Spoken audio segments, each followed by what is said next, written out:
Rally Town family, good evening. Welcome to the show. Gentlemen, good evening. Family. Welcome. Get your asses in here. We're going to have a great show tonight. We've got if you watched anything what we did last week, we did the NFC overs and unders.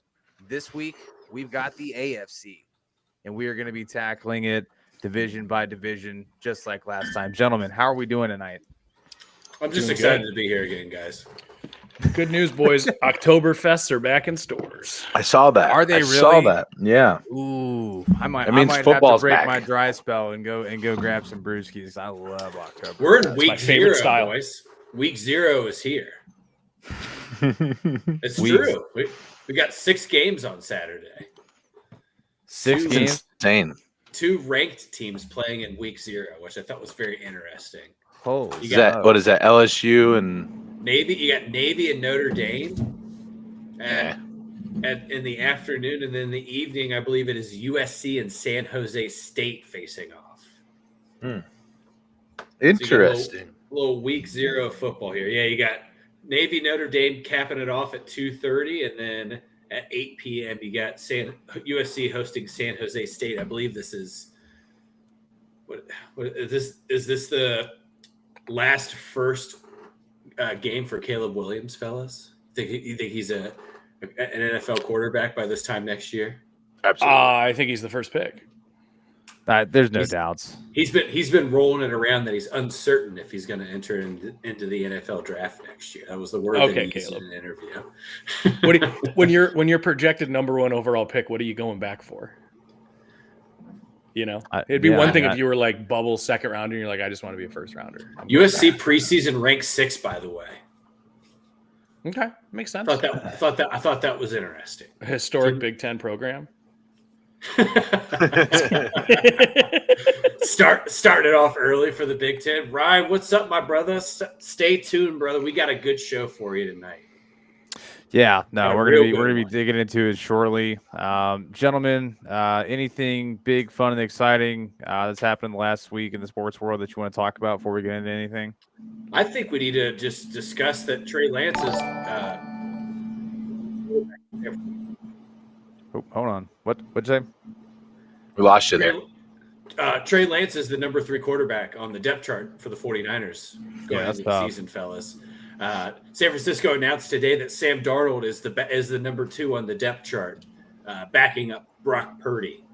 So you know what they say: if you can trade 3 first rounders for a third string quarterback, you just have to do it. You got to do it. This goes back to Corey's question of last week. Is this the worst trade up of all time in the NFL draft? I think it's definitely in the argument. I mean, I still got to go. Ricky Williams was pretty ridiculous, but Ricky Williams was a fucking amazing. He was quality. He was a great running back. He was all right. He's good. Not so much for the Saints, but yeah, I get it. All right. He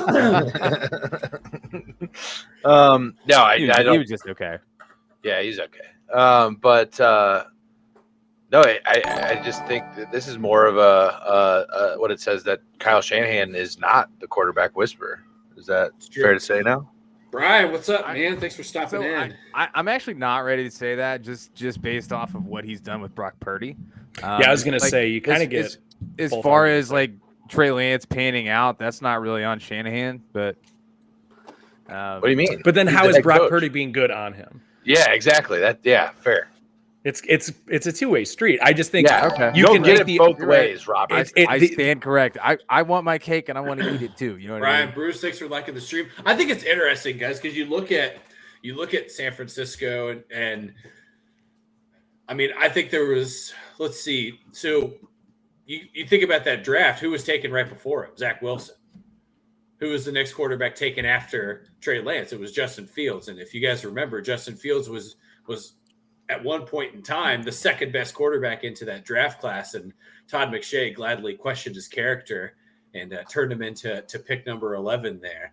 I just think that isn't it crazy how much power they have? I think that teams just fall victim to, I mean, him and Zach Wilson both, you fall victim to good combine and very, specific footage, and you fall in love with somebody unnecessarily. That's what it looks like to me. I think it's more of a John Lynch question than it is a Kyle Shanahan question. Well, the reports at the time was they traded all that capital move up to take Mac Jones, and then they fell in love with Trey Lance after they had the pick. Yeah. So then let's play the devil's. Does Mac Jones become the quarterback of the future for San Francisco rather than what he is in New England? I think they've kind of lynched they handcuffed themselves to Mac Jones here. I think they're riding that one till the wheels fall off. Unfortunately, New England. Yeah, they're going to have to at this point. So Zappy showed a little bit last year. What, Todd? So if he's in San Francisco, do you think he's a better NFL quarterback? Mac Jones? Yeah. No. Okay. I think he is what he is. I'm just asking the question. No, I'm on the side that Kyle Shanahan is not a quarterback whisperer. I think he's been in some really good situations with quarterbacks, and some really bad ones. But I think Brock Purdy. I'm not there yet on Brock Purdy, to be honest with you. Like, I'm not this guy. Yeah, I'm not here to. Size. Yeah, I'm not here to say that Brock Purdy's going to be a Pro Bowler next year. He very well could be. He could end up being the next version of Tom Brady, for all I know. Right? It's fair, like you said. Wow, small sample size, but I don't get it. I'm not part there of yet. Part of it is he was the last pick in the draft. I think that that's most of it, Aaron. Yeah, 100%. But I'm not there yet. All right, cool. Enough foreplay. You guys ready? Let's get into this. Let's this is all gonna be worth the price of admission. All right, so we're gonna kind of do our thing, work through the divisions that we don't think are going to be so tight, and get towards the ones that are. So we're going to start with the AFC South. And the first team on the board is the Jacksonville Jaguars.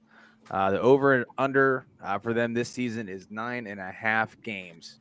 Let's start with Mr. Corey James.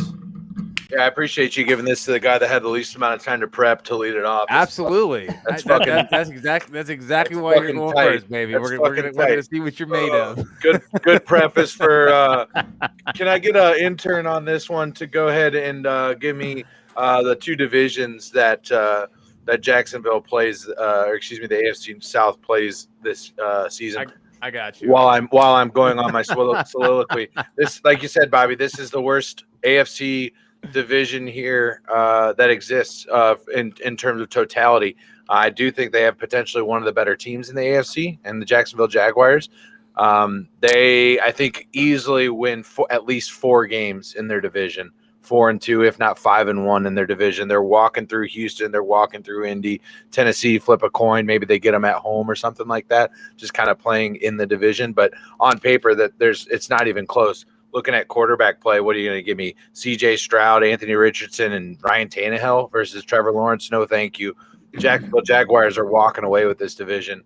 For this one, ladies and gentlemen, I'm going to take. They play the NFC West and the NFC South. So the NFC West and the NFC South. So no, I need an AFC. No, they have the AFC North, AFC North and NFC South. NFC South. My apologies. Okay, so NFC South, another really good opportunity to go ahead and capitalize on some wins. I'm going to take the Jaguars and the over. It is not my lock. Okay, Todd. Yeah, I'm taking the over here too, fellas. I think that I'm pretty excited to watch Calvin Ridley and Trevor Lawrence work together. Yeah. What? No, I can just hear squeaks. Oh. I can hear Aaron's cat. Yeah. So I think I'm interested to see what Calvin Ridley comes back. Right. We're talking about a season and a half of him not playing in a football game. I think that makes a big difference. Yeah, they have the easiest road to be the best team in the AFC South. You're playing the NFC South. We talked about it last week. It's the worst division in the NFC by a long shot. So they should take 4 there. They should take 4 or 5 of 6 within their division too. And then really they could take 2 from the AFC North as well. So I'm taking the over here, fellas. No, all right, cool. So Todd and Corey both have the over. Aaron. Yeah, right here I'll show a little love here for our Jags brethren out here. A little Rydell helmet I've had since I was like 5 years old. Big Jaguars fan.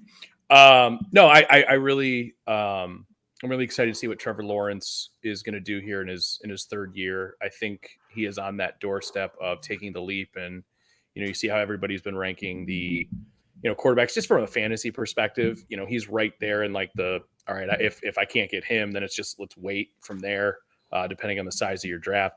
The Ridley piece of it is, I think it will take a little bit longer than people think, just for that, as he didn't play last year. They haven't played together before. I think Christian Kirk actually played a lot better than people thought last year. It's just the fact that I agree with that. He just got paid too much, but when you're the Jaguars and you're trying to bring in some key free agents, I think that defense is pretty scary too. I am going to take the Jaguars over here, and this actually is my lock. Boy. Alrighty. Yeah, I don't think there's really much to add on top of what you guys have said. I really thanks for liking the stream. Really like the Jags to win this division, and I don't really see it being much of a contest. So this will also be my lock as well. So real quick before we move off the Jaguars, do you guys? We're all jagging. We're checking off. Yeah, jagging each other off. Yeah. I know we like them to win the division, but realistically, playoff wise, what's the ceiling on this team? Is it just get in and we're done, or can they make some noise? I think they have the ability to at least win the division, like championship. If they get to the, I don't think they get to the. Well, I don't know. That's tough. It's a tough call, man. It's going to depend on ceiling is conference championship. I don't think it's Super Bowl. Yeah.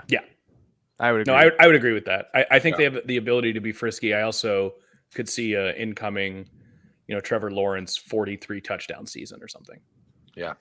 I think coming from the guy that did predict that the Jaguars were going to win the division last year.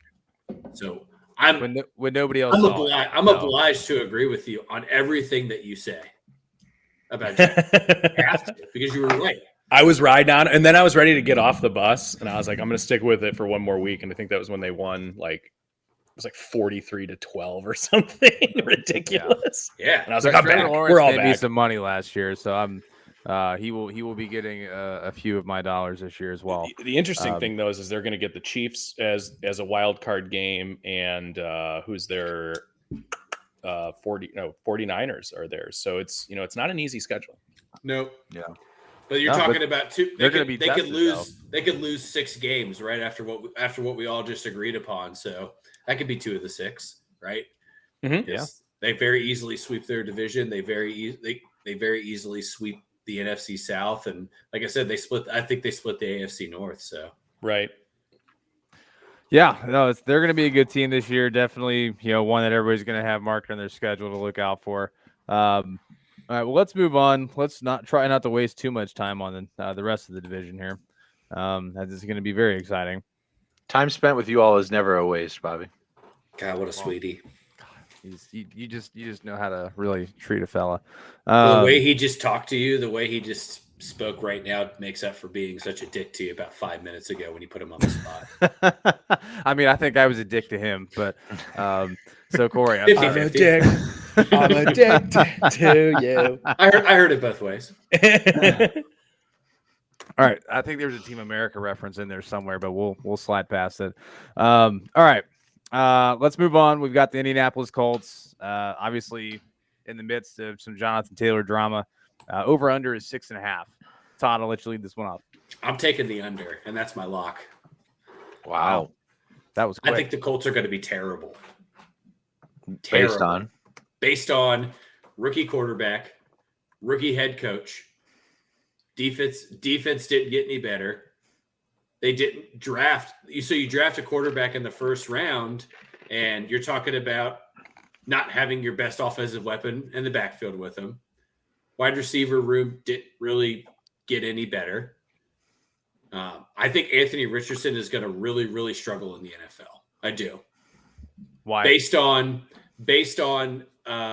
so getting into starting this game, he started 14 games at Florida and is less than 60% accurate.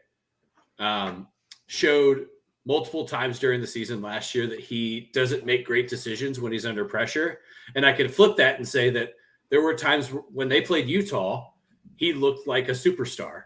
Yeah. And then they played Kentucky the next week and he looked completely lost. Yeah. And Kentucky runs a pro-style defense. That's a pro-style defense that they've run for over a decade now. And Anthony Richardson couldn't get past the second level. And now Shane Steichen was the guy that worked with Jalen Hurts and got him equipped to play in the NFL. But don't forget, fellas, Jalen Hurts had to run a lot in his first full season of being a starter before he got A.J. Brown and got weapons. And he also wasn't very good. Jalen Hurts was not very good in his first season. Justin Fields was not great in his first season, had to run a ton. So I think the Colts are really, really going to struggle.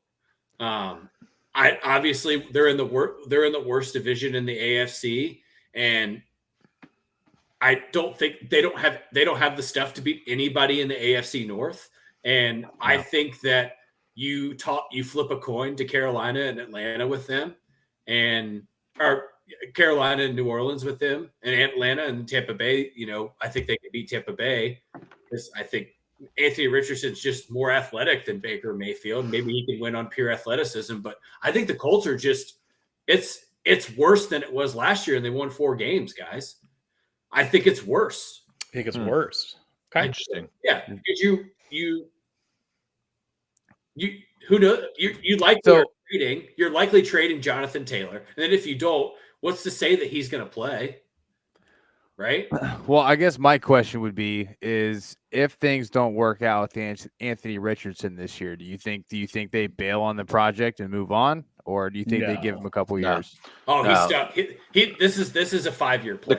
The coach goes before Anthony Richardson does, in my opinion. He's on a 5-year plan. So I'm actually going the opposite way on this one, Todd. I'm taking the over on the Colts here. I think there is an addition of Isaiah McKenzie that we're forgetting about here to this Colts offense that is going to add a little bit. And I'm with you and Jonathan Taylor being gone, that's going to hurt, but I don't think it's going to be as significant as everybody thinks it is. I think this offense is in kind of a metamorphosis stage right now to where they're getting away from that and they're going to be comfortable with that. I think they're going to kind of, again, handcuff themselves to the athleticism of Anthony Richardson in the first couple of years and see where that takes them. Yeah, I'm right there with you, Todd. You and I have both said on this program that we thought Anthony Richardson should have stayed another year at the University of Florida. This guy should have stayed in, worked and honed his craft a little bit, gotten better, more ready for the NFL. He didn't play enough in college, and honestly, there wasn't a lot of good tape there to be seen.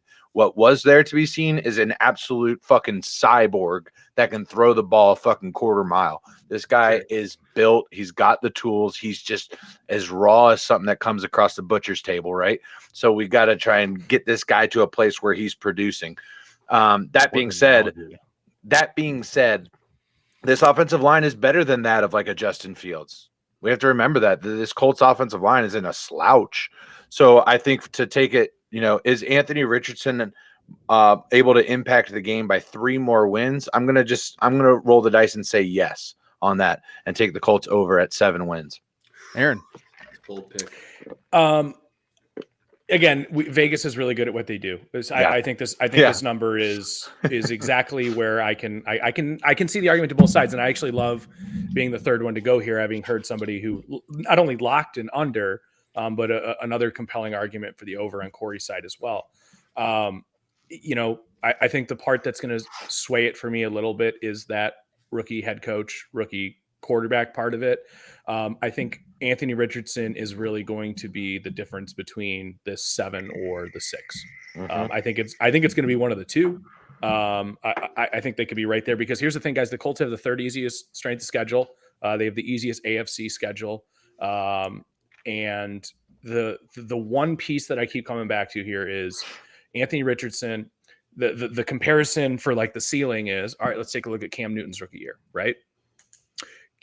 Pretty much one real season of college football. Okay. That's what Cam got. Heisman Trophy, national champion, a little bit different. But the play style is similar, just absolute cannon arm. And that was the thing is when Cam Newton came into the league and went 1 overall, everyone knew about his athleticism on the ground, but it was like that first game against the Cardinals where he's airing out Arm 60-yard bombs in the air. And it's like, oh, okay, I can see why this is actually going to work better in the NFL than it is in college football because it's going to scheme that way. Mhm. So I went and looked at the Carolina Panthers record that year because, they had the first overall pick. There's some things that they need to do. 6-10. Obviously, there's one more game now in the NFL. I'm viewing that as the ceiling. So odds are, we're going to fall just below that. Corey, I don't think you're off. Like the over being, like I said, this is one that I think could go either way, but I'm leaning the under. No, and honestly, where I'm kind of at on this is like the beginning of the season is going to be rough, but I do think that if this over hits, it's going to be like a late cover. Like they're going to like weeks 13 to 17. They just go on a run. They're going to win like four out of their last 7 or something like that, to where like they're meaningless, Sure. but you're seeing something positive out of AR5 that's taking them. You're like, this is our guy. Well, if it makes you guys feel any better, I have no idea what I'm about to say. No, I mean you all make very good points here. I'm taking the under here. I don't see 7. I don't see 7. I think 7 is I think 5.5 would have been a better line. Lone wolf for this team. If it was 5.5, I would have taken the over. But 6.5 just seems a little too steep for me. So I'm gonna take the under here. Corey by himself, he loves nothing more than that when it comes to these picks. So I'm alone. All right. So Colts are wrapped up. Shout out to Derek Larger and Bring the Juice. Bring the juice. Let's move on. We got the Houston Texans, another quality team in this division. 6.5 games is the over-under mark for the Lovie Smith with Houston Texans. Todd, lead us off here, man. Who you got?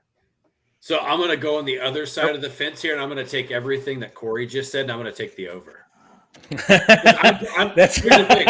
Here's the thing. I'm putting everything that Corey just said about Anthony Richardson, not putting that into C.J. Stroud. Because I do believe that C.J. Stroud has more of the NFL stuff than Anthony Richardson does. Now, interesting.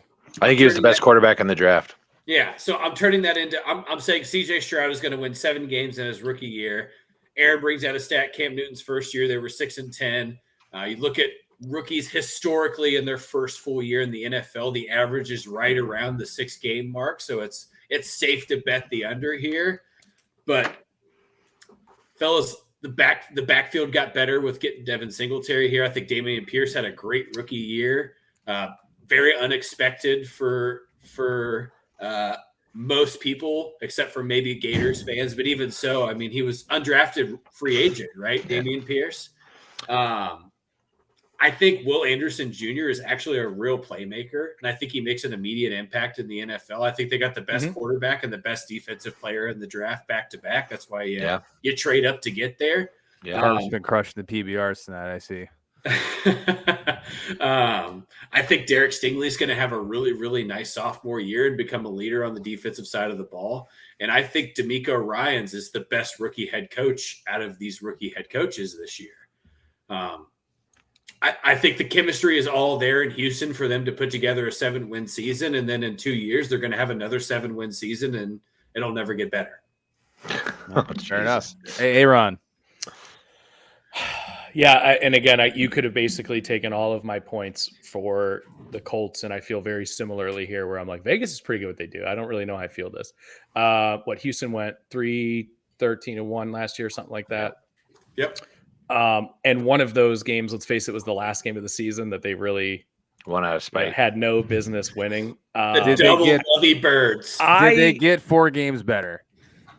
No, I don't think they do. I'm going to take the under here, and I'm not saying I disbelieve in C.J. Stroud, but he's certainly the quarterback. Just, I'm an Ohio State adjacent fan. And what I mean by that is I'll root for him when they're on my television. And the second they lose, I lose no sleep. When the Browns lose, I don't feel good again until about Wednesday. Like it hurts me and it hurts my soul. Like I'm an actual Browns fan. Ohio State, whatever. They lose, fine. Don't care. whatever. We're on to the next one. I watched a lot of CJ Stroud. I was thoroughly unimpressed. Unimpressed? There's a lot unimpressed. Yes. There were so many situations in teams where it was like, what are we doing here? You can't make these easy plays. Refuses to run the ball. Like, that's the thing with Justin Fields, where I saw him have a really, really good arm in college, but he always had the athleticism. He would tuck and run. And then when he got into the NFL, it was like, no, I want to be a pocket guy and like get it. And then at a certain point, he's like, I got nothing but dogs around me, and in a bad way. I'm just going to start trying to do this myself. And it's like, I saw this new version of Justin Fields I had never really seen before. I don't really trust CJ Stroud in his rookie year. Again, same thing, rookie head coach, rookie quarterback. I'm just going to favor the under here. Could it be 7? Absolutely. Wouldn't be surprised. Between both Houston and Indianapolis, I wouldn't be surprised if one of them goes over, but I'm very confident that both of them won't. Fair enough. Corey. I like it. Exact same logic as why I'm taking the under here. There's 0% chance that both Indy and Houston hit the over here. I already took the over on Indy, so I got to lean towards it on Houston. That said, I think Houston, just as an organization and a team, has a lot farther to climb than Indianapolis does to break that set. Let's call it a 6-win threshold, right? If that's what Vegas is putting it, I'd rather put my chips in Indianapolis than in Houston. So yeah, just taking the under here based on just probability alone. Well, I'm going to go against the Tide. I don't think either of these teams win 7 games. I just don't see it. I think 6 is the line. Back-to-back ladies? No, Aaron took the under as well. No, Todd's by himself. Todd. Yeah. I'm sorry. I'm sorry. What he was getting at. Yes. Yeah. So I just 4 games is a large mountain to climb, especially with a rookie quarterback. I know CJ Stroud, there's a lot of people that feel really high about him, but man, I kind of have to side with Aaron because I did watch a lot of Ohio State football last season, and I do think that there were a lot of instances where he could have made a difference and he failed to do so. Are we just going to forget the Georgia game, or? I think he played an amazing game against Georgia. CJ Stroud? Yeah, it was insane. Yeah. It was insane. It was a great game, but like that's great that you showed up. Like, but where were you at the rest of the season? Aaron, so Aaron left. You're here, so I'll take out what both of you are saying about CJ Stroud. And this is coming from an anti-Ohio State fan. Yeah. Right. I think of the 4 of us, I despise them the most. I would agree. CJ Stroud has better NFL tangible tools than Justin Fields did leading into the NFL draft. I agree. No, CJ Stroud could. I'm not saying CJ Stroud's not a good quarterback. I'm not saying that. I understand. You're just saying that it doesn't always translate immediately into the NFL. I hear you on that. Typically, if you draft a rookie quarterback, you're usually drafting in the top 10 next year. If you start a rookie quarterback, is what I meant to say. Yeah. So I think that CJ Stroud, of any quarterback that was drafted this year, stretches the ball the best. I think the argument has always been he can't do it with his feet. I disagree with that. When they played Northwestern and there were like 60-mile-an-hour winds and you could try to throw the ball 10 yards and it went 10 yards the other way, he had almost 80 yards in the ground. It's the only reason they scored. I think the hesitation for an Ohio State quarterback will always be there because there's been no proof in history, right, that it works. It's been a struggle. We haven't had a solidified good quarterback from Ohio State ever. So I think that you need to. Yeah, Carp, I hear you in the Northwestern. 60-mile-an-hour winds. No quarterback can throw the ball 60 miles into the wind or into the wind at 60 miles an hour. I don't care if it's Mike Vick. You ain't got nobody's arms that strong. I think that we're splitting hairs on CJ Stroud here, and I like it because we're talking about flipping the coin one way or the other.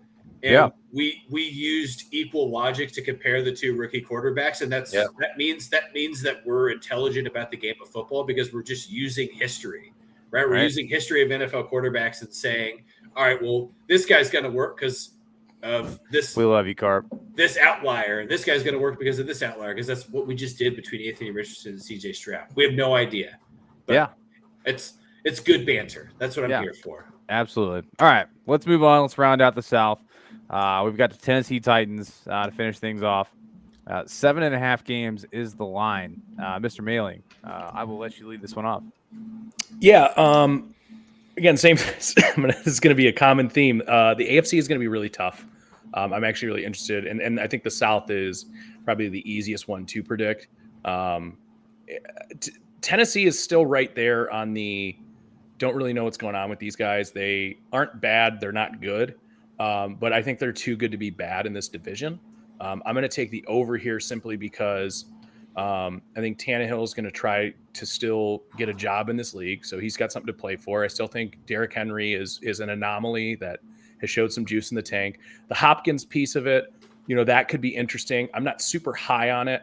I don't think that's a great situation for a run-heavy team. I don't think necessarily that's going to be translate to huge stats, but I also think there's going to be a couple plays where you're like, DeAndre Hopkins is still DeAndre Hopkins. There's still a couple guys on this defense. I trust Vrabel more than probably it's him or Doug Peterson, right? So this is more of a play on what I see in the rest of this division, and I really do think, at 7.5, there's just going to be some team in this division that's like just bad or like good bad basically, and I think it's the Titans. All right, fair enough. Corey.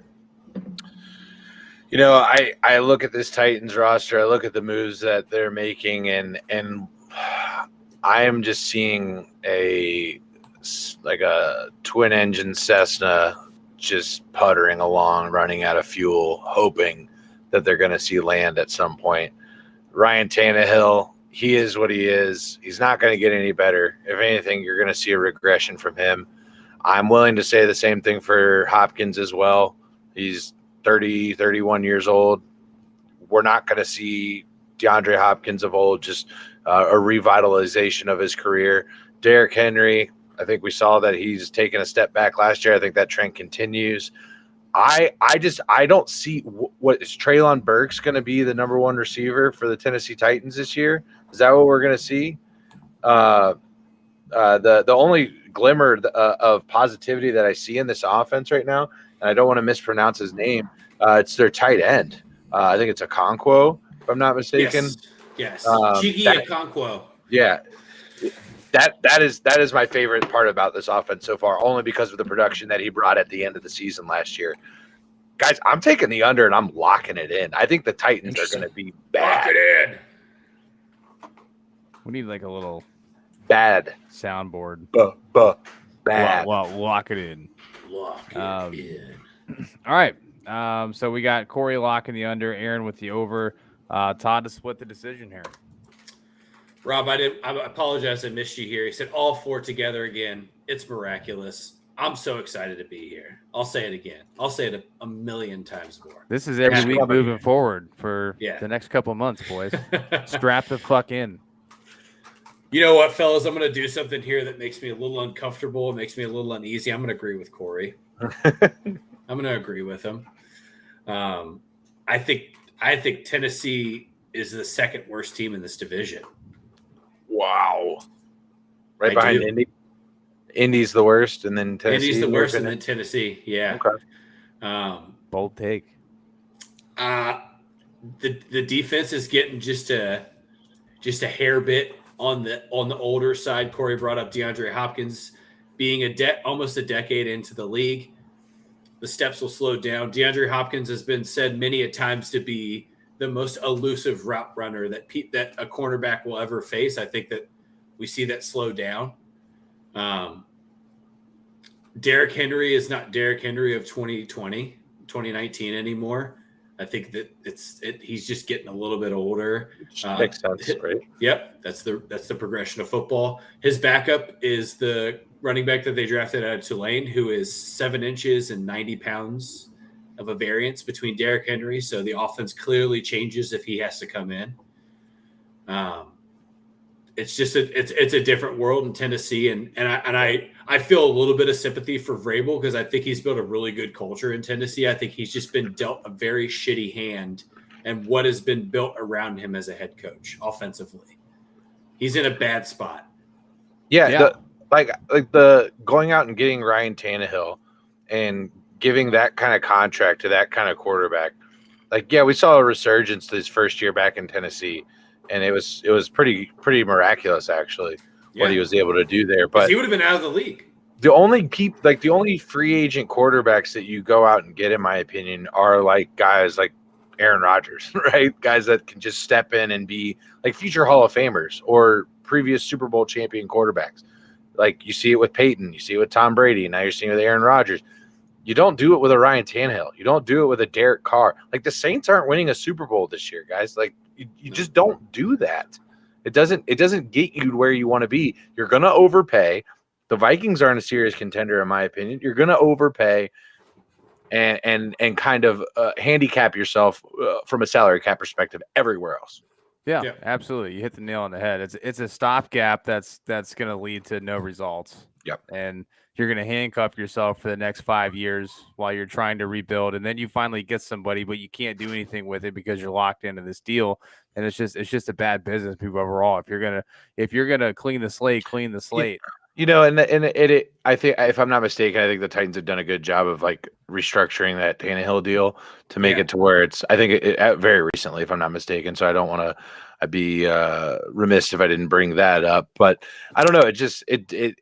It's a silly thing for me. It doesn't make. When I saw that at the time, it was a massive contract, if I'm not mistaken. Like going out and getting a Ryan Tannehill. I don't know. Don't like it. Yeah. Well, I'm taking the under here, boys. I've got 3 unders in this division. I don't think this division's going to be good outside the Jags.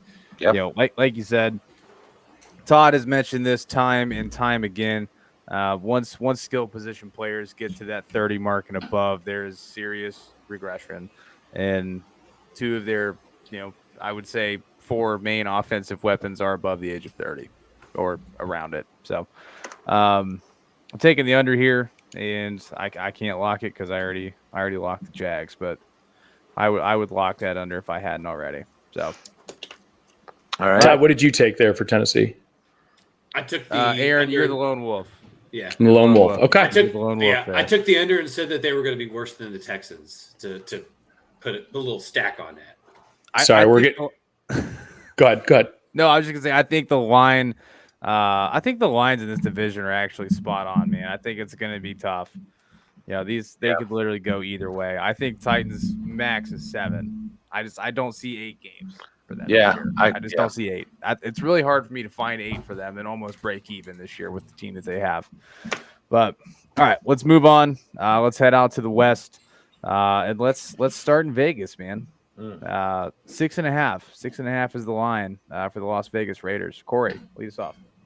Yeah, I just kind of see this team withering away. Kind of the same reason, the same thing that I saw with Tennessee right here is, I think their best offensive weapon now, outside of Devontae Adams, is Josh Jacobs, and I don't think he's shown up for practice yet, if I'm not mistaken. So, I don't like the Jimmy G signing. It's kind of the same thing with the Ryan Tannehill. I don't get the move from a franchise perspective. Like, are we certain that this is going to allow us to build a roster to where we're going to be able to win a Super Bowl on this contract with Jimmy G? Or are we going to continuously just kick the can down the road of just not drafting a franchise quarterback as the Las Vegas Raiders? I don't understand what the strategy is going on in Las Vegas. I don't trust Josh McDaniels, and I'm taking the under. All right, fair enough. Todd.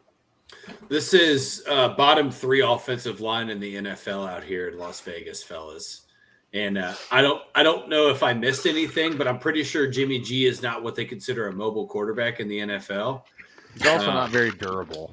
So it's going to be a titanic struggle for these Raiders this year, boys. Obviously losing Darren Waller, that's a big hit to that offense when he's healthy. Would you say they're going to be under a lot of pressure? Ooh. Beep, beep, beep, beep, beep, beep. Obviously, they went out and got Tyree Wilson, who I think was the second best edge rusher in this draft class. That was a bad joke. And Sorry. Are we not making capsule jokes anymore? Are those done? Has that pop culture reference passed us now? I believe it has. Todd, please Titanic continue. submersible. Sorry, go ahead. I got where you were going there. Thank you. I was just letting you play that thing out. Mhm. Yeah, I'm taking the under too, boys. Okay. This is so if it's not Jimmy G's game, it's Brian Hoyer's game, also not mobile. And then their third string quarterback is Aiden O'Connell. And I don't know if you guys watched the Big Ten championship, but also not mobile. So So they are thriving. it's gonna be rough in Vegas. At the all right, perfect. Aaron. Yeah, my cat's pretty opinionated, so I apologize about that. We're getting dumped on with storm, so my wife's just hanging out in the 3-season room watching it, and the cat really wants to get out there. Dude, there's nothing worse than a scared kitty cat in the storm. It's terrible. Which is also I've had to jump away. Oh, he's not scared. He's just an asshole. He just wants to be outside with but yeah. Anyways, so I have call me old fashioned here, guys, but I'm not a really big fan of when a team signs a quarterback and then has to go after the fact and say we might have to void this deal pending a physical. That's usually not a really good way to start for me. Also, Jimmy Garoppolo, the porn star fucking king, is in Las Vegas, guys. Nice. Are we talking about this yet? No, Well, we we are haven't, now. but let's talk about it. I think Vegas. Listen, here's the thing, guys. I was looking at this entire conference, a little bit coming into this, of course, to prep. And guys, some teams are just gonna have to be bad. I am taking the Vegas under. I am locking it, and I am. I'm looking at this team. The Garoppolo signing was all I needed to see to lock the under. This is a tank it for Caleb. Like that's what's happening. Yeah. And I don't see any other way around it.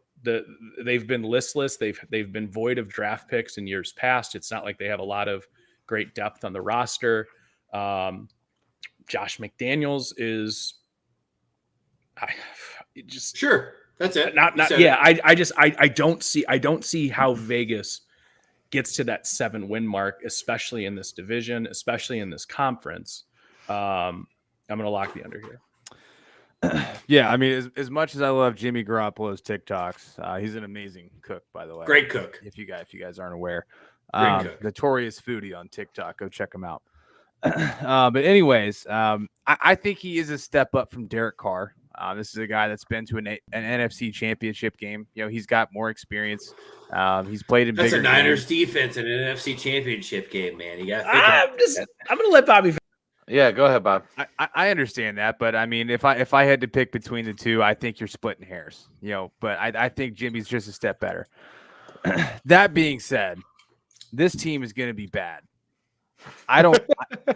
They don't stand a chance in this division. I think Justin Herbert finally gets his shit together this year. Obviously, the Chiefs are the Chiefs. They're going to roll. And the Broncos, I think, are in a better spot than the Raiders. So I'm taking the under here. And I think they maybe win 4 games. Maybe. I think I'm going to lock this one in as well. I like it. All right. Let's move on to I know everybody's favorite team here, the Kansas City Chiefs. Kansas City Chiefs, defending Super Bowl champions, 11 and a half games. Sorry, Corey. I know that didn't taste good. I'm sorry. Aaron, I'll let you lead this one off. 11 and a half for the Chiefs. What you got? Boy, guys. It seems light. It does seem a little light to me. But of course, when you take a look at all of the win totals, 11 and a half is where they peak at, right? So, Kansas City, comment in here before we even get off the rip. Go Chiefs. All right. Listen, I think there were a lot of things that were answered for me last season, right? We saw the departure of Tyreek Hill.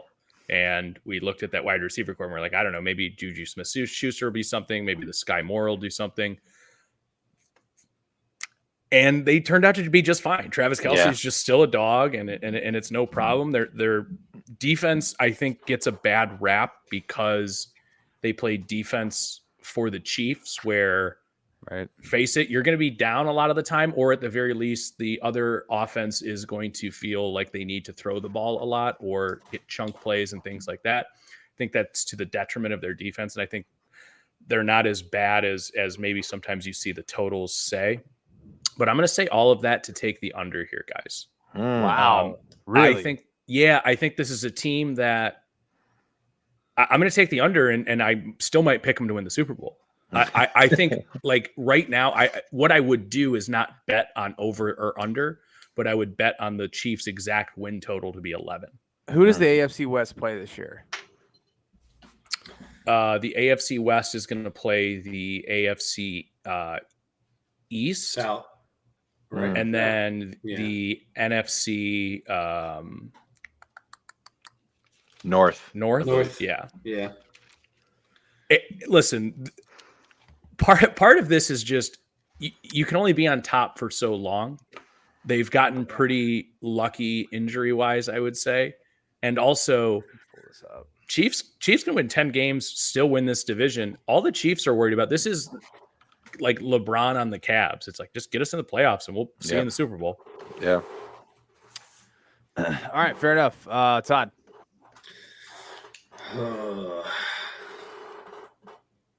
Some fucking WD-40 on that chair over there, dog. Sorry.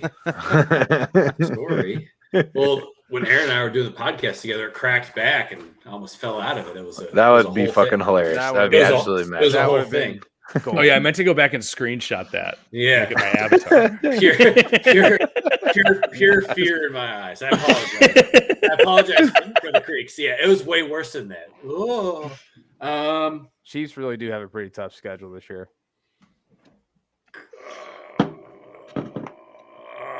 I'm taking the under because they're going to win 11 games, and that's all I'm going to say. All right, Corey. Yeah. Dina, I think you might be the first Chiefs fan we've ever had tuning into this podcast. So welcome.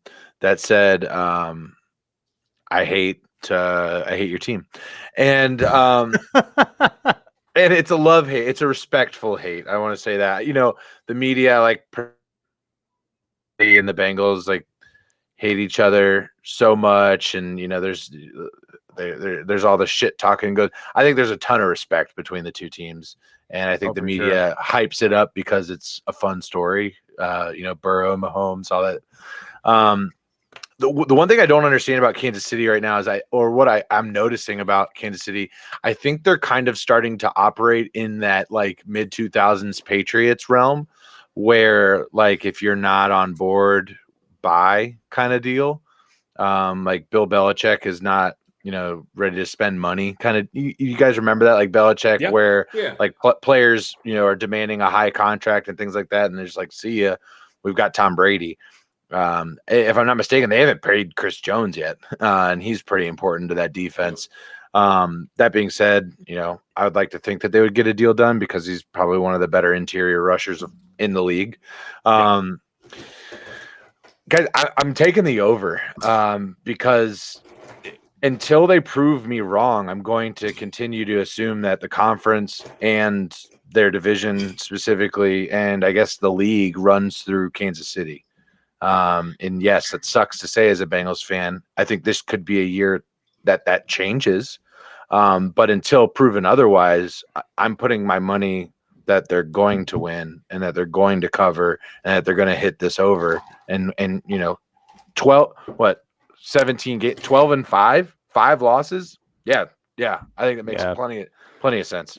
Yeah, I'm on the same vein with Corey here. I mean, when you look at their record over the last 7 seasons, they cover this 11.5, 6 out of 7 times. And they didn't get any worse for me to think that they're not going to win 12 games at a bare minimum. So this is an easy over for me.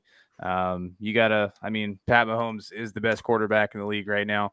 I don't really think there's any question to that. So until he starts, showing some signs of regression, which I don't think we're going to see anytime soon. Please, God. For the rest of the NFL, that would be great. We would all appreciate it. So, all right. Just the AFC. I'll take just the AFC. Would be okay with it, but Yeah. Fair enough. Let's move on. We'll head out to LA and visit Mr. Justin Herbert.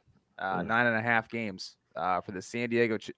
I do it every single. No, they're still time. them. They're still jerking off in San Diego. So right, jagging it. I mean, San Diego. It's German, right? Anyways, 9.5 games. Todd, lead us off. We got. Well, I'll start off by saying I do believe that Brandon Staley is in the hottest seat of coaches to be fired after this season. After last season, absolutely. After the last 2 seasons, especially the way they lost 3 seasons, yeah. So I think you look at LA. One of the biggest obstacles they had to climb when he came in was their defense was bad, and they've made signings, they've drafted to make the defense better. They still had one of the worst run defenses in the league last year, and obviously there were some injuries that hit LA kind of in the midst of the middle of the season that caused them to lose a couple games, whatever use may be. But here's the thing, fellas, is that I think Kellen Moore going out to the Chargers makes a big difference for Justin Herbert. So I'm taking the over here because I think having the right offensive coordinator with this quarterback and Justin Herbert being the second best quarterback of this draft class, I'll just say that. We can say I think there was a couple holdouts. This guy. All the tools are there offensively for him to be successful. We watched him week over week get to his yards thrown to be at 300 and not have touchdowns. And I think that was the thing that I talked about a lot with them last year was they couldn't get the ball in the end zone. They struggled to get the ball in the end zone. They couldn't score touchdowns unless it was Eckler making a play. And I think with Kellen Moore taking over calling the plays for them, that makes a big difference for Justin Herbert. So the defense doesn't have to be as good as they were or they don't have to get significantly better than they were last year because I think the Chargers just put the ball in the end zone more. So I'm taking the over here just based on I think coaching is better than it was a year prior for them. All right, fair enough. I want to double back to Ryan's comment here. He had a couple. The "we suck again" comment was hilarious. This would take my strong hand. No, actually, the under 10.5 lock. It was that for the Chiefs. Who was that for? Just kind of elaborate on that. That's for the Chargers. That's for the So that's for the Chargers. We have Chargers at 9.5. 9.5. Oh, 9.5 was the line for the Chargers. That's why I was a little confused. So I didn't because the Chiefs were 11.5 and the Chargers were 9.5. So I'm not sure who he's talking about 10.5. So just explain that. I mean, you can get them at different books. books. We're all using. We just shared an article with each other. It's like the average book value on like just a Fox Sports article. Absolutely. Well, Aaron, Mr. Last person to hold out for Justin Herbert. I'll let you take the second one. Yeah, man. I do. I love Justin Herbert. I think last year was an interesting season for the Chargers. I think it was, hey, we keep thinking this team is going to make a leap, and they're just kind of not doing it. Of course, we can talk about that playoff game against the Jaguars. But the fact of the matter is, I mean, Herbert threw for 25 touchdowns last year, 10 interceptions, but year prior 38, rookie year 31 after not starting week 1. I'm going to bet on Justin Herbert here. Todd, you actually took one of my favorite points of this argument in Kellen Moore. I think that's a big deal. I think he was one of the most sought after offensive coordinators. And that's going to be really, really interesting here. The other thing too is Chargers line last year was also 9.5 and they hit 10. I don't think they got worse. I'm going to take the over on the Chargers, but I'm still not sold on this team, if that makes sense. I'm looking at their schedule and there isn't really anything that makes me go, all right, well, this is going to be really, really challenging. Although if you take a look, according to Vegas forecast win totals, they do have the 27th hardest schedule in the league, which is just right behind the Chiefs, who I took the under.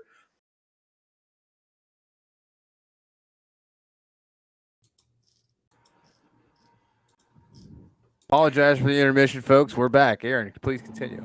Yeah, no, I mean, I'm taking the Chargers over here. But again, I'm right there on the fence of it. Just 9 seems improbable to me. All right, fair enough. Corey, round it out. Yeah, I think Todd made a couple of good points that I want to look at. Red zone scoring percentage is the biggest one for me. Chargers were 18th in the league in red zone scoring percentage, and I think It's not good enough. it's not, and that was the biggest hurdle for them. So one of the things that you mentioned, the addition of Mr. Kellen Moore coming in from Dallas, I believe, is that where he was at last year? Yep. Dallas was number 1 in the league in red zone scoring percentage. That's only one side of the coin. I don't like Brandon Staley at all. I think the decisions made that over the last couple of seasons have really put this team in the positions that they've been in to fail. And, whether it's going for it, not going for it, kicking field goals, not calling timeouts, you watch Chargers games and it leaves you scratching your head a lot at the play calling decisions. And then again, the defense, all of these signings on defense for what? You still can't stop the run at all. People run all over the Chargers and continue to do so. That being said, the Chargers got better at red zone scoring percentage down the stretch, but man, there's something about blowing a 21 or 24 point lead in a playoff game that just leaves a bad taste in my mouth. I'm going with the under. Brandon Staley gets fired. Wow. All right. I don't hate it. I've been a big Chargers supporter, and it's now getting to the point where I'm like, I don't know that I can believe in it. I'm giving it one more season. Right. But Corey, same thing that we were talking about with the Colts, like where I was, in the middle between you and Todd. I believe both sides of the argument. I really do. Yeah. No, absolutely. And I think if Justin Herbert is going to finally make that leap from, I would say, B tier to A tier, this is the season he has to do it.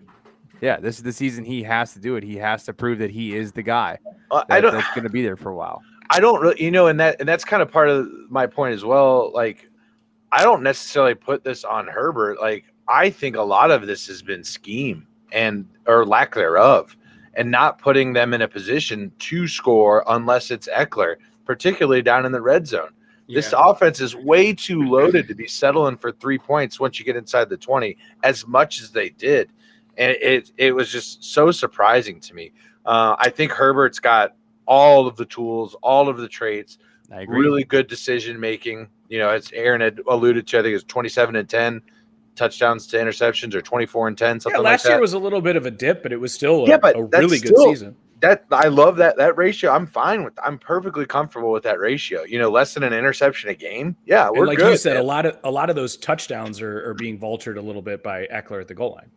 Yeah, and a lot of them are very deep balls to Mike Williams. Right. Yeah. No, but I mean, my point exactly is like they need to do something with the talent that they have on the field. 100%. This is the year to do it. And they drafted Quentin Johnston to relieve some pressure from Mike Williams, right? You draft the tallest receiver in this draft class in the first round, and there was a lot of head scratching from myself included, thinking like, well, what are you doing? You're just drafting a younger Mike Williams. But I think if we've seen anything from the Chargers historically is that their wide receiver room is just not healthy. And, if you bring in a guy that can go up and win a jump ball contest with a quarterback that can put a ball wherever he wants, you got the guy that you needed to get. So now here's a guy. It's right. It's the Chargers to me and the AFC are the most unique team. Can I make my pick now? Yes, if you'd like. I guess. That's a podcast. See you guys later. Oh, sorry. Taking the over here, boys. I think the Chargers. This is the year that they turn it around. I think it's going to be a fight for this division between the Chiefs and the Chargers. Ooh, interesting. Lone Wolf Corey. That would be fun. Yeah, no, I've been waiting to see it. I've been waiting to see Justin Herbert take on Mahomes in this division, and I think this is the year that we see it. I hope this is the year that we see it because he's got all the talent in the world. He just needs to get the keys of the car. So, all right. Last but not least, for the West, we have got Denver Broncos. That's right. Corey, lead us off. You know, I think it was earlier in this division we had talked about another quarterback being a bit of a foodie. I think Jimmy G says a bit of a foodie. Well, there's someone else in this division that likes to cook. Okay. His name is Mr. Russell Wilson. Okay. He's weird. We know that. He is weird. We'll But talk you about know it all what? season. But you know what? His coach is also really fucking weird. And I think I like it. I think I really like it. I think I really like this addition of the Sean Payton just total disconnect from what is socially acceptable to be said. And then Russell Wilson on the same platform. They're going to be simpatico in that regard. This defense is legit, guys. This Broncos defense is legit. Do we get a healthy Javonte Williams to kind of continue to be a part of this offense? Samaje Perine added into this. They've got a pretty good wide receiver room as well. Guys, I'm taking the over and I'm locking it in. Let's ride. Let's ride. Wow. For those of you that weren't here last year, you would find this hilarious. So, all right, Corey's locking the over on the Broncos. I am. I wanted to make sure I repeated that just so we had it twice. So, all right. Broncos won 5 games last year for what it's worth. They won 5 games last year. Yeah, line's only 8.5. So, Todd. Well, that line is between an over 500 and under 500 record here. That's a big line. So here's what I'm saying. So their kicker is Brett Mayer. Now the first thing out of your mouth is going to be about this kicker on an over. Well, I'm already out. I gotta be unique. Have right? a good night. I gotta show something unique here, boys. Arguably the least. As they take your shirt off. The least clutch kicker going into the postseason. And then you have a quarterback who threw an interception in a Super Bowl because he wanted the glory and didn't want the touchdown. Right? So we're talking about 2 guys who are not clutch. So I hear your perspective of, oh, the defense is good in Denver. I hear you. But he's also won a Super Bowl. Yeah, but also lost a Super Bowl. All right. Himself. Do you really think it was his decision to throw that ball? It wasn't. Absolutely. I heard it. Absolutely. I watched. Yeah, do you think I the don't believe Seahawks that hit for the a over second. that year or not? Because I don't give a shit about the There was playoffs. so much confusion on that play because everybody thought the ball was going to Marshawn. Even Russell Wilson was confused. I think I saw a TikTok recently that surfaced of Pete Carroll talking to Richard Sherman, and he had said that the play just kind of happened. Like we were there on a play sheet, and it just came up, and they just called it, and that's what happened. That sounds like collusion. That doesn't sound like legitimate. They probably That sounds like a bunch of people who don't want to take everybody responsibility. Wasn't. Yeah, anybody was expecting it because everybody's like the ball's going to fucking Marshawn. All I heard you just say was 2 Seahawks that didn't want to be held accountable for their actions. That's what I just heard. I put this 100% on Pete Carroll. So I'm shocked. That over's hitting this year. I'm just letting you know. Here's the thing. I say all that, and I don't think Corey's super far off here. The coaching upgrade is 20-1 here from Nathaniel Hackett to Sean Payton. I actually like them going out and getting Marvin Mims in the draft in the second round. I don't know if you guys remember, but a couple of years ago, he was a top 5 receiver in college football at Oklahoma with Jalen Hurts throwing him the ball. They have him and Russell Wilson have good chemistry getting into the season. That's important. I think the Broncos have one of the better tight end rooms in the NFL between Troutman and Dulcich. I think those are 2 guys that Russell Wilson can outlet to. And Javonte Williams is going to be back week 1, fellas. And I don't know if you guys remember what he did before he tore his ACL last year, but he was their offense.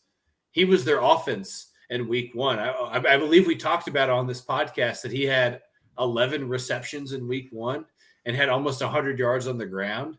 So this offense only gets better with Sean Payton being their head coach. And I don't like it. I've said a lot of things here. I agree with Corey. I'm taking the over here. Dude, been doing a lot of agreeing with Corey tonight. That's only the second time. That's only the second time. All right, Aaron. Again, great number, Vegas. Way to earn your money. Do it. Yeah, guys, I'm taking the over. It's the right thing to do. I'm looking at this team, and there was a lot of hype around it last year, right? Cortland Sutton, Judy, with Wilson coming in. Oh, that's going to be great. Love it. Corey, go ahead. You might say that the hype was unlimited. I really regret letting you in. The part of the Broncos last year that was the most frustrating was their defense was fucking elite, guys. Yeah, they were on prime time a lot, and they could score touchdowns. They That was were the most on frustrating prime part to time, me. yeah. That was way more frustrating to me than how good their defense was. Was I over at your house and we were watching Thursday? This is for your wedding. Broncos Colts or something. Broncos Colts. It was the worst game of all time. It was that was the rehearsal dinner for my wedding where I nearly broke both of my thumbs. I'm so happy I two didn't watch separate that incidents. game. I remember that. But it made it the best night ever because I was like just laughing at football. I just go over to my soon-to-be wife. I'm gonna go put myself in bubble wrap and go watch the game with Nate and Corey, and not come back upstairs again. And then it was the funniest game of all time. I'm not buying the Sean Payton hype. Not buying the Russell Wilson resurrection tour. I'm buying the combination of everything and saying this offense is actually got some studs on it from a skill position standpoint. The Tim Patrick injury, I actually think is a little underreported. Yeah, towards Achilles. Right. But like Todd had mentioned with Mims, they gave up a lot of draft capital to, acquire Russell Wilson. My biggest concern in watching those games last year was that offensive line was dog shit, absolute dog shit. Russell Wilson was under fire immediately. But what I will say for Russell Wilson and with the Sean Payton hiring, I've never seen I've never seen Drew Brees look better than under Sean Payton. And, obviously he's an undersized quarterback. We can make that parallel. That's fine. I'm a little worried though, because, can you guys name me the last quarterback or coach who took a year off and came back and was just coming back guns blazing? Nope. I don't know. I can't. Yeah, like even Doug Peterson last year, like they had some ups and downs. Yeah, it took him until about week 7 or 8 to figure it all out. I think the number's a little low. 9 seems right to me. I'm fading, or I'm just leaning towards the over here with the Broncos. Yeah. I'm following suit here and taking the over. 8.5 is too low for these guys, especially with all the talent. And their defense is still strong. And a healthy Javonte Williams, you're gonna be above 500. So that's easy. All right. Let's get into the meat and potatoes of the AFC here. We've got the AFC East and then obviously the AFC North to wrap everything up. Let's start with the Blue Tent Raiders down there in Miami from last year, the Miami Dolphins. Sorry, I had to at least crack a joke somewhere. Yeah. It's kind of a low blow, but whatever. Aaron, lead us off. Miami, 9.5 games is the line. Also, Corey, can you get the interns on who the AFC East plays this year? 10-4. Big fan of the Dolphins. I think there's a lot of noise that's being made about, of course, Tua Tagovailoa, and frankly, it's fair. I mean, that guy can take one more hit and never play it down again. There was the reports, or him coming out this year saying he was contemplating, does he need to retire? I am a huge Mike McDaniel fan. I love that he's just all about speed. It reminds me a lot of the Houston Rockets. Go ahead, Corey. The AFC East this year plays the AFC West, the NFC East, and their wild card game is the NFC South. Interesting. Yeah, I've attacked this one a couple different ways. I like Miami a lot. I have them bet at plus 420 to just win the division. I think that's the smartest bet for this division rather than get some minus 110s or minus whatevers to take the over under. That being said, I'm going to take the over. I'm not going to lock it. I just love the speed on this offense. I think this defense is going to play a lot better than last year as well. The other thing too is Miami has a really, really good beginning of the season home field advantage where they let the away team just roast in the sun. And I don't know if you guys have heard this about Florida. It's not getting colder. So I'm gonna take the over here on the Dolphins. And I'm pretty confident in it. I want to lock it, but I have another one that I just like a little bit better. All right, fair enough, Todd. It's a 10-win team last year, fellas, right? Yeah. I feel pretty confident locking the over. No, hold on. I feel confident. That's not confident. I feel confident taking the over here. Not a lock though. At 10 wins again, because again, I don't think they didn't get any worse, right? I think that if Tua is to get injured again, your backup is now Mike White versus Teddy Bridgewater, and it's not Skylar Thompson. We're getting into formalities here, but I think the Dolphins are a 10-win team again this year, fellas. I like Mike White as a backup. That was actually a point I wanted to make, Todd. So I appreciate you making that. Yeah, he's a perfect play 2 games quarterback. Yeah. Yeah. Quick comment coming here. What if Jonathan Taylor goes to Miami? I mean, cool. It doesn't do a lot for me though. Again, running backs don't do a whole lot for win total for me. Can he be a great piece of that offense? Absolutely. We saw where that Dolphins offensive line was last year, allowing Tua to get consistently just obliterated. Yeah, exactly. I'm not really in on the Dolphins like you guys are. I'm not buying Mike McDaniel yet. I'm not there. I'm not. I haven't seen anything to be like, wow, dude, they got out coached there. I haven't seen that. And Bro's it's been got really the confidence to wear white pants. Yeah, and it's really easy to have that confidence when you start the season 4-0, and then when the shit hits the fan, what happens? We saw the Dolphins continue to spiral and spiral and spiral. And yes, I understand Tua being hurt has a lot to do with that. A starting quarterback being hurt, yes, has a lot to do with it. And I'm not saying he's a bad coach, but what I'm saying is I'm not ready to say like Mike McDaniel is the guy that's going to be able to pull this team, this franchise rather, out of mediocrity into, contender, platform. I'm just not ready to say that because I haven't seen that yet. I haven't seen that ability. They haven't won a playoff game yet.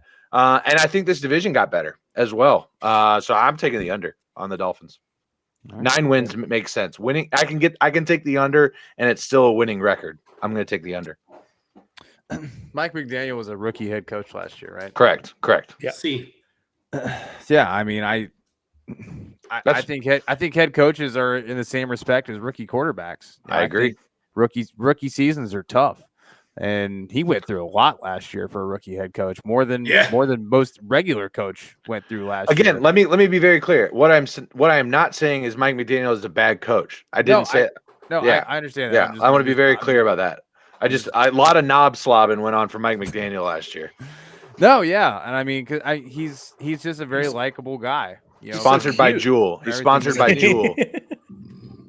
Absolutely, but no, I mean, Todd said it right. This was a 10-win team last year. I think with the way that Tua had both of those injuries, he shouldn't have gone back out on the field. We can all agree on that. When they went and played Cincinnati, I put that on McDaniel, by the way. That was it's 100% his mistake to even allow it, even though the doctors cleared it. But it's his team. With that being said, I think with everything they went through last year, I think they grow, and I think they're stronger than they were. The one thing that they really didn't have last year was an elite running game. And, I think if they can land someone like Taylor who can enhance that, I think it opens up worlds for their offense and what they can do. I think with or without him, they can win at least 10. So I'm taking the over. Corey, lone wolfing again. The interesting thing again with the Taylor piece, and again, we don't, that's a less than 25% chance that it even happens. Yeah. But McDaniel coming from the Shanahan tree and what we saw how the 49ers immediately picked up with the McCaffrey trade is interesting to me. At least enough to again, I'm not saying Jonathan Taylor is going to be on the Dolphins, but what I'm saying is they do treat running backs similarly. We saw that last year. I think they've been all about getting running backs down there in Miami. So I think you're absolutely right with that school of thought. I just think that the gap between CMC and Jonathan Taylor is so vast that I don't think it's the same impact. Cap. All right. Well, let's head up north. Shout out to Tommy in the Mafia Sports Report and Bills Mafia. What's up, guys? So we got the Bills 10.5 games. Corey, you look like you're itching to lead this one off, so I'm gonna let you take the reins on it. Dude, I just don't know what the fuck is going on in Buffalo, and it freaks me out. I don't know what the fuck is happening. It's just weird. I don't trust it, and therefore I think 10 wins could still potentially win this division. So I'm gonna take the under, and I'm gonna lock it in. Whoa! Wow! Yeah.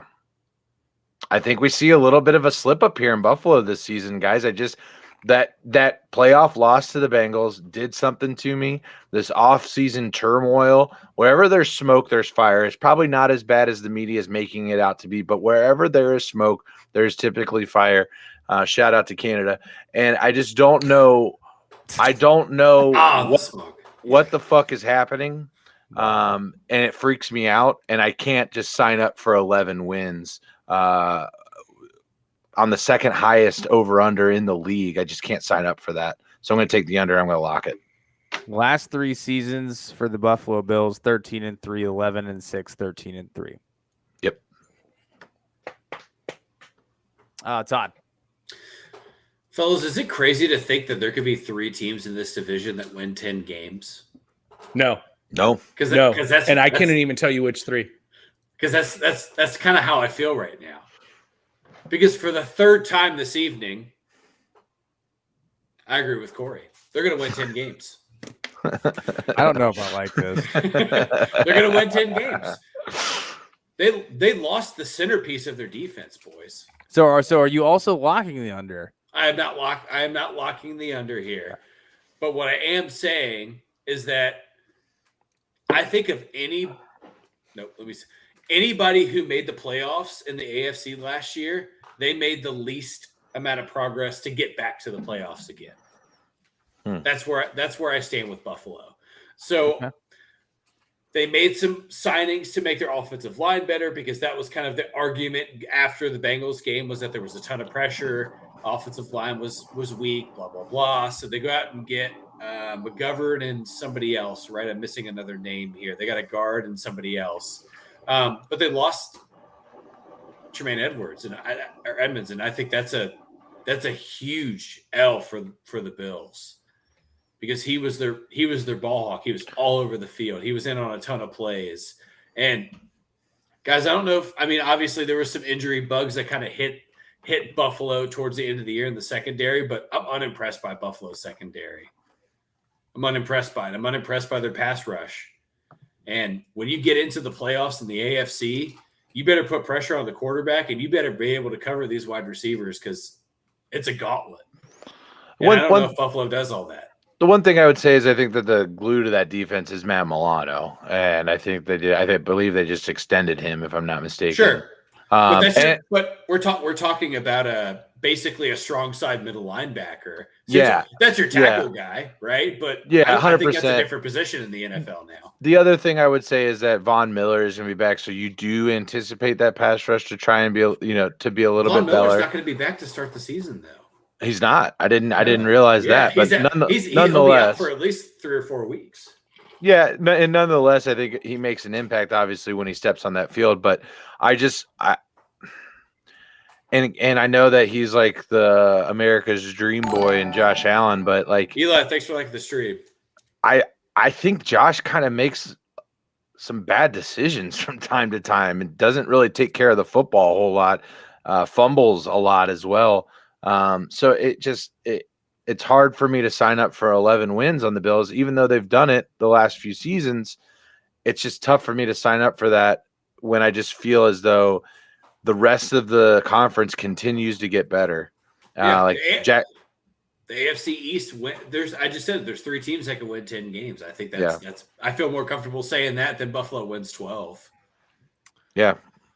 No, I think that's a fair statement. They only have to win 11 to cover this. So, Aaron, what are your thoughts? Yeah, guys. I actually got on the Buffalo Bills under 11.5 early before the line shifted to 10.5. But I'm feeling above 10.5. So again, I'm starting to think of if I can get my money back and cash out and just bet squarely on 11. I feel much better at that.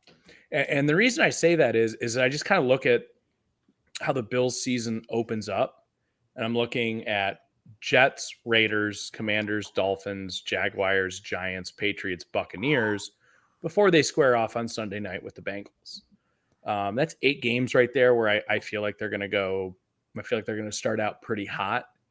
And maybe that rolls through a little bit. Of course, this is all going to depend on Josh Allen. And he's made a point to say that he knows he can't just run around out there and want to be more of a pocket passer. There's been some interesting things coming out about Stephon Diggs and Buffalo, and what that's going to mean. And he's squashed that with, to his credit. I'm going to take the over here, and it's only because 10 and Bobby, you reeled off the records the last couple of years. We're talking about, this is a 13-win team. Vegas isn't going to put anybody above 11.5. It's how much juice are you willing to eat at this number right now, where my only thing is picking one side of a number. I'm going to take the over here.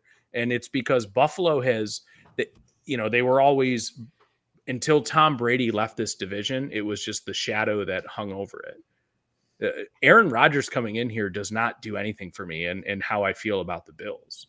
I'm going to take the over here on Buffalo. And if I can, the second we log off here, I'm going to cash out my bet and just take the 11 at probably like a plus 400 or something. Fair enough.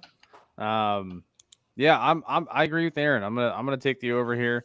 I think 10.5 is light for Buffalo. I think they're at a bare minimum an 11-win football team. They didn't get much worse from where they were last year, and they won 13. So I think I think that's an easy over, unless they just completely fall apart this year. I mean, which is a possibility considering all the things that happened towards the end of last season. But I believe in Josh Allen. I think Josh Allen is an excellent quarterback, and I don't think he lets this team fall below 11 wins. I'm just curious if anybody's got it up right now or could look it up. The way they finished last season, because if I'm not mistaken, it was pretty bad. They kind of limped into the playoffs, if I'm not mistaken. Let's take a look here. So I could be wrong. I could be totally remembering that incorrectly. You are. They won 1, 2, 3, 4, 5, 6, 7 straight. 7 straight. Sorry, I'm fucking absolutely wrong. Yeah, no, absolutely there's literally wrong. nothing you said that was factual. 100% incorrect.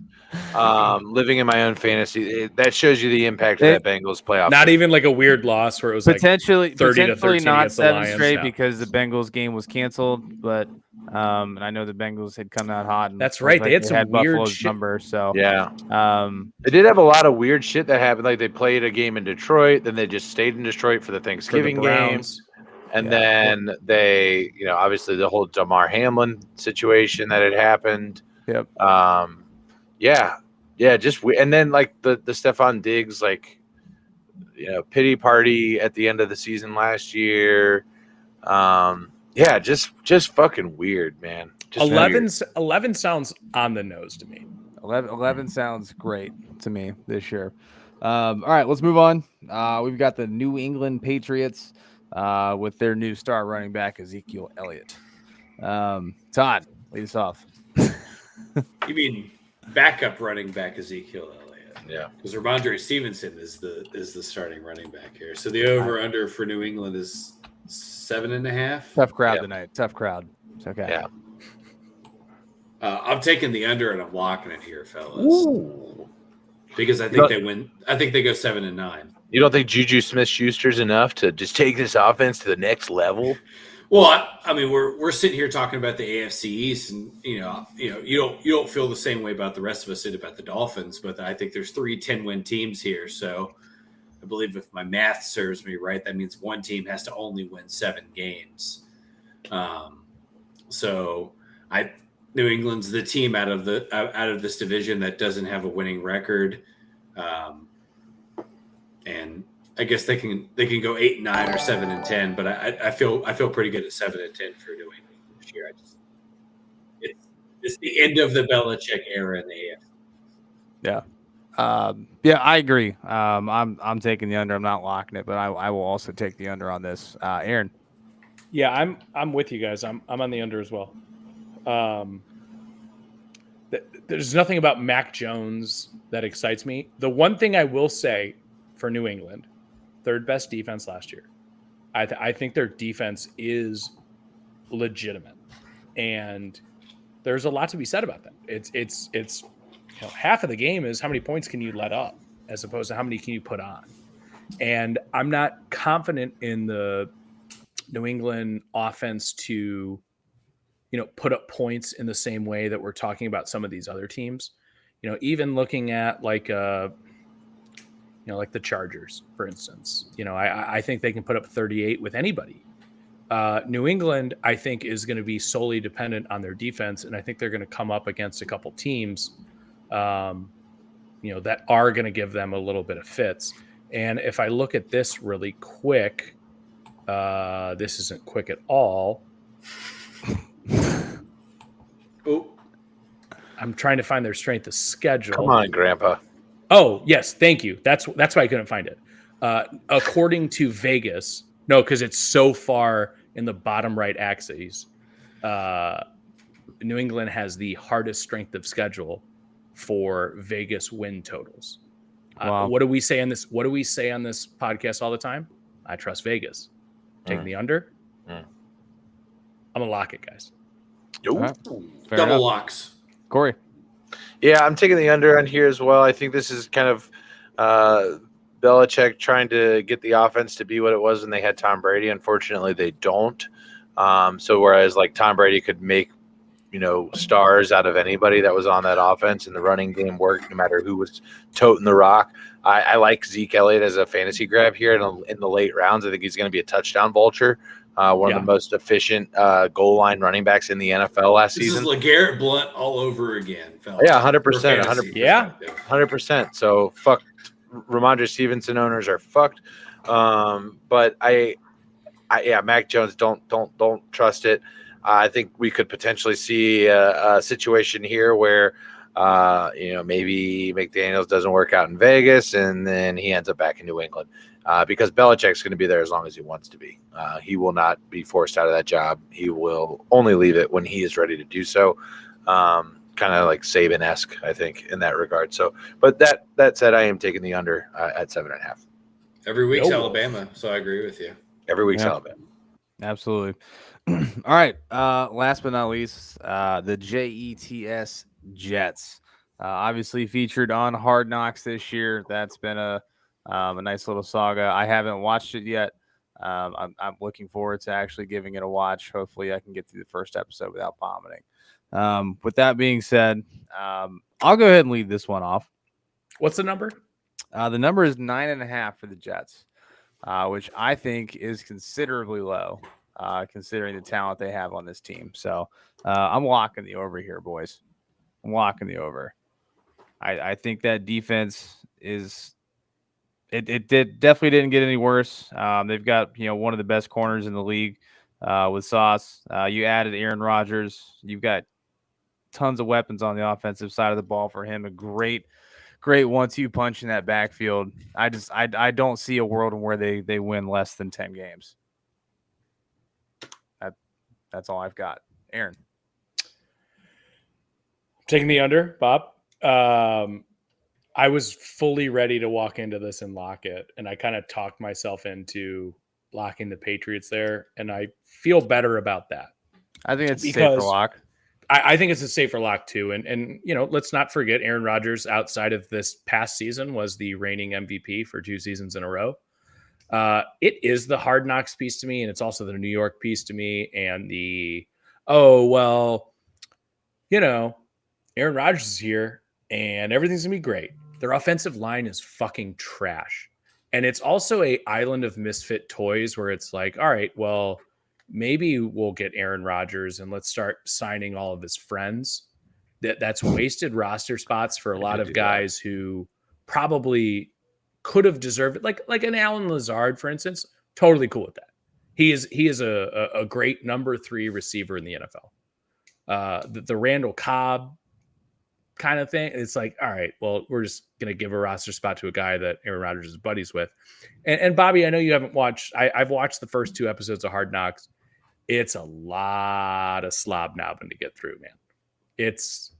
I don't like it. I don't like it. Like I may end up not watching it. You know what? It's not bad. Like, I'm interested to watch the 3rd episode, which I haven't yet. I've watched the first 2. And it's good. Like, it's HBO doing football while there's not football on. So, like, yeah, I'll flick my nipple to that. Like, like, I'm excited. But they're gonna get. This reminds me a lot of how we were talking about the Broncos last year, where it's like, yeah, man, we're on 8 primetime games. I'm excited. We got a proven guy. It's gonna be great. I don't like Robert Saleh at all.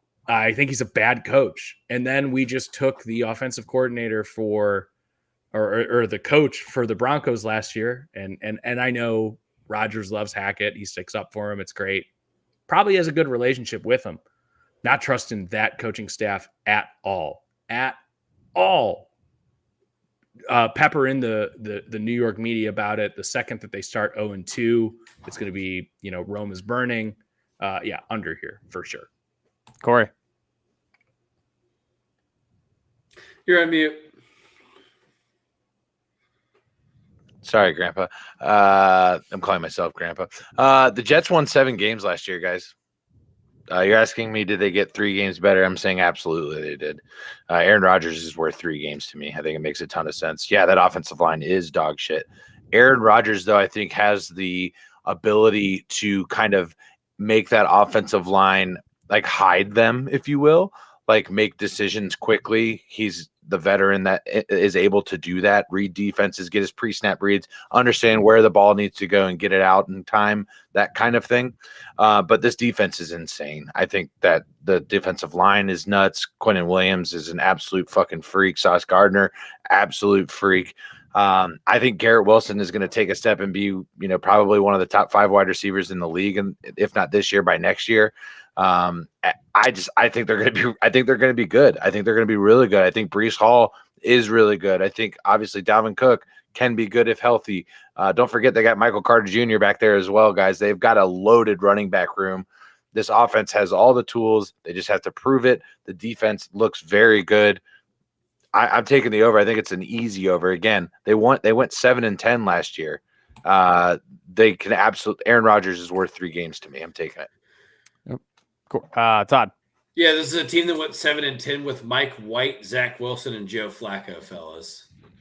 This is a 10-win team. This is a 10-win team. I'm shocked that we're not all on the over here. I'm actually really surprised by that.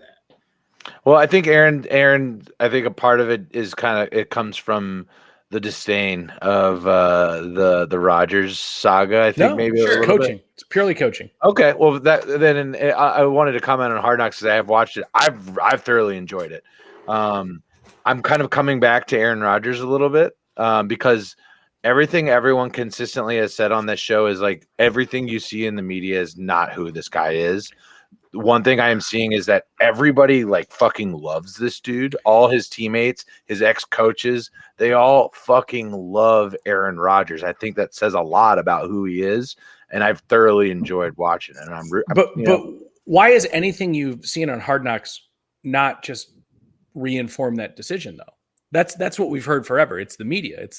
We've always known he's a great locker room guy. It's like Odell Beckham, where it's I already knew the players liked him. Mhm. That's just being reinforced. I think he's a great locker room guy. I think the players like him. There's nothing about Hard Knocks. You take Hard Knocks, it actually takes the media out of it. You can say, yeah, HBO is the media, but they're not like Sure. the New York Times. They're not, ESPN, et cetera. it's really not the same thing. They're just trying to put a good show together. They're not in it. Yeah, they're putting a good show together. And what's the new story in town? It's Aaron Rodgers, and they're focusing fully on that. We've known forever that his teammates liked him. And I knew that before he even signed with the Jets because all of his former teammates went to the Jets. Mm. Aaron, if the under hits here, you're going to look like a genius. I'm not confident in it. I'll tell you that. It's betting against Hard Knocks. I think we all get juiced up about this thing that actually doesn't really matter. It's just drama. I just look at the team that they have on paper. Yeah, I think they're good. I haven't watched Hard Knocks. Like if you look at the team that they have on paper, 1,000-yard rusher in the backfield. I think that's what you're we're bringing kinda a Super forgetting Bowl here. winning, multiple MVP quarterback into a stacked roster. Like I really think that their quarterback play was the biggest thing holding them back that last year, though. Yeah, and Aaron, I don't think their offensive line is as bad as you think it is. I think that I could see where your disparity is with like maybe okay.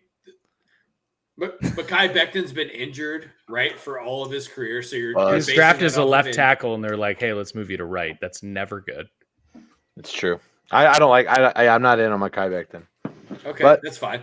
But then you have a veteran in Dwayne Brown and left tackle that is solidified himself as a piece in the NFL. So I don't think the offensive line is as bad as you guys are implying it to be, because I feel better about that. But yeah, you have a 1,000-yard rusher and a 1,000-yard receiver in Breece Hall and Garrett Wilson, and Alan Lazard, when healthy, has shown that he is a big playmaker, and this offense is built to score points. And yeah, this is a 10-win team, fellas. I'm taking the over. Yeah, fair enough. All right. Let's get into the last. Let's get into the real reason we're here, everybody. All right. Well, I structured this to make sure that we could save the best for last. That being said, we're gonna start with the one team in this division that none of us like, the Baltimore Ravens. Baltimore Ravens line is actually a little bit higher than I thought it was going to be.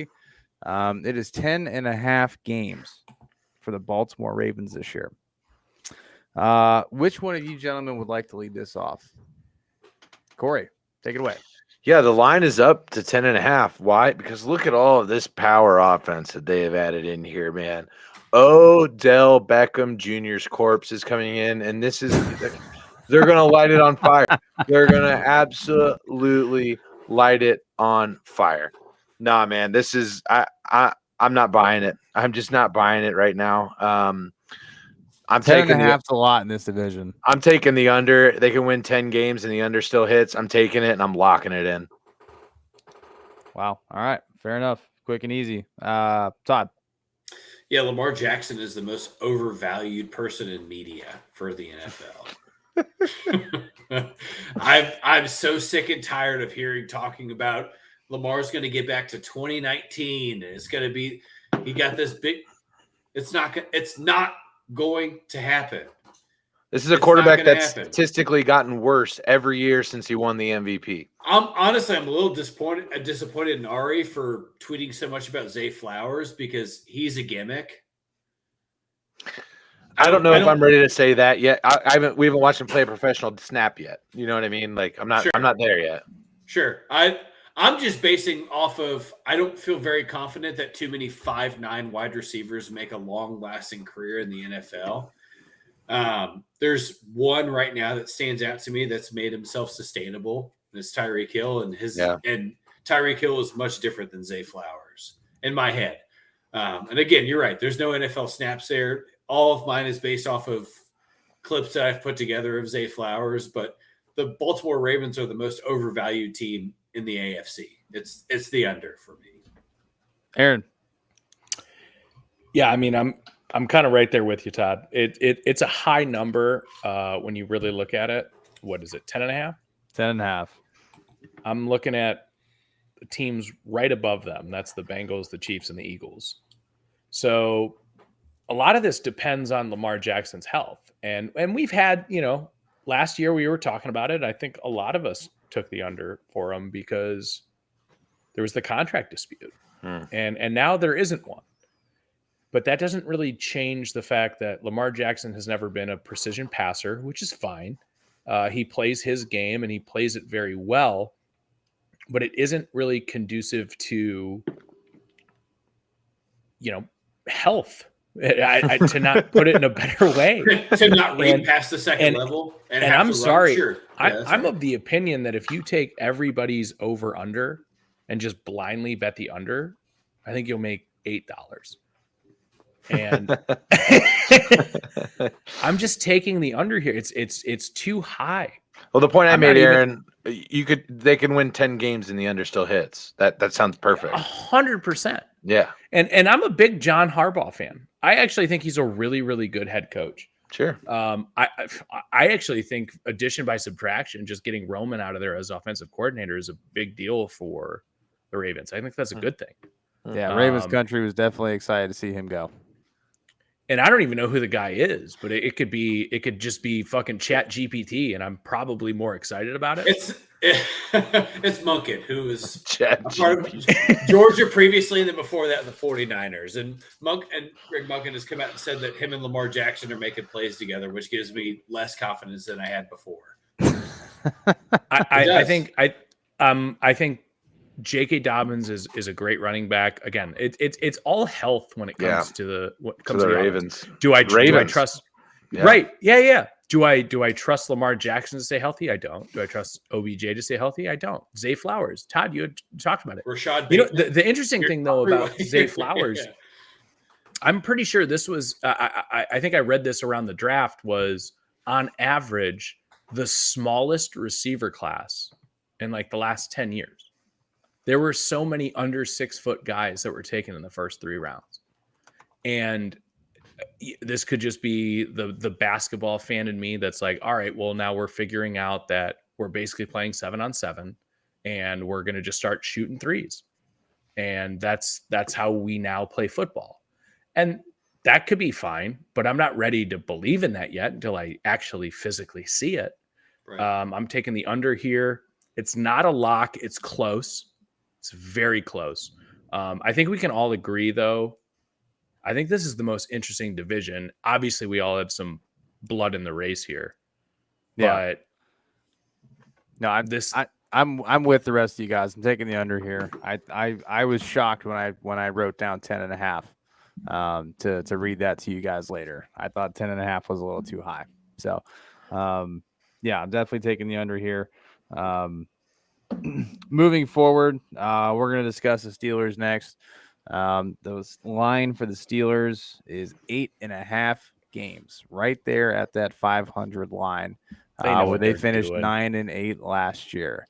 I'm going to lead this one off. I think 8.5 is more than achievable. I think they're a 9 or 10 win team this year. I think that's kind of right in their lane. If they win some close games and get lucky, potentially 11. But I think 9 and 10 is a good line for this year. Nothing less than 9. They will not finish under 500 this year, which is why I am locking the over for the Steelers. I like it, Bobby, and I'm right there with you, man. I think that they could easily win 9 games. If I could lock 2 in this one, I already locked the under on Baltimore, but I would lock the over on Pittsburgh as well. I think that they're definitely going to be able to win 9 and taking some steps and be right there. Todd. Yeah, I'm inclined to follow suit here, fellas, because I like Pittsburgh's offense. I like it.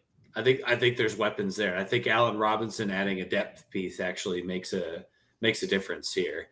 I think Kenny Pickett in year 2 makes strides to get people open because I talked about it in our group chat, but Matt Canada's offense is get open on your own and then we'll figure it out from there. You have a healthy Najee Harris. I think that makes a big difference for Pittsburgh as well. And this is Pittsburgh's defense. And I think if history has told me anything in my lifetime of being a Bengals fan, is that Pittsburgh's defense is just a pain in the ass. The defense is going to be nasty this We're year. gonna live and die by TJ Watt being on the field. I think they're like 11-1 last year when he played. Well, So, I think they're they've so- done not a nice 11-1, job of but- like trying to fill that gap of when he's not on the field because he hasn't played a full season since he won MVP. And I think the nice thing they did in the offseason was they re-signed Alex Highsmith, they extended him, and then you pick up Nick Herbig as well. And those guys are both having a really nice training camp, really great preseason. They're getting after the ball. Patrick Peterson, jury's still out there. I think there's a little juice left in the tank. How much, we don't know. He's used to be one of the best cover corners in the league, safety. He can get the job done. It's just, is he going to have the legs to go 17 games this season and get that done? But I think this defense is still strong either way.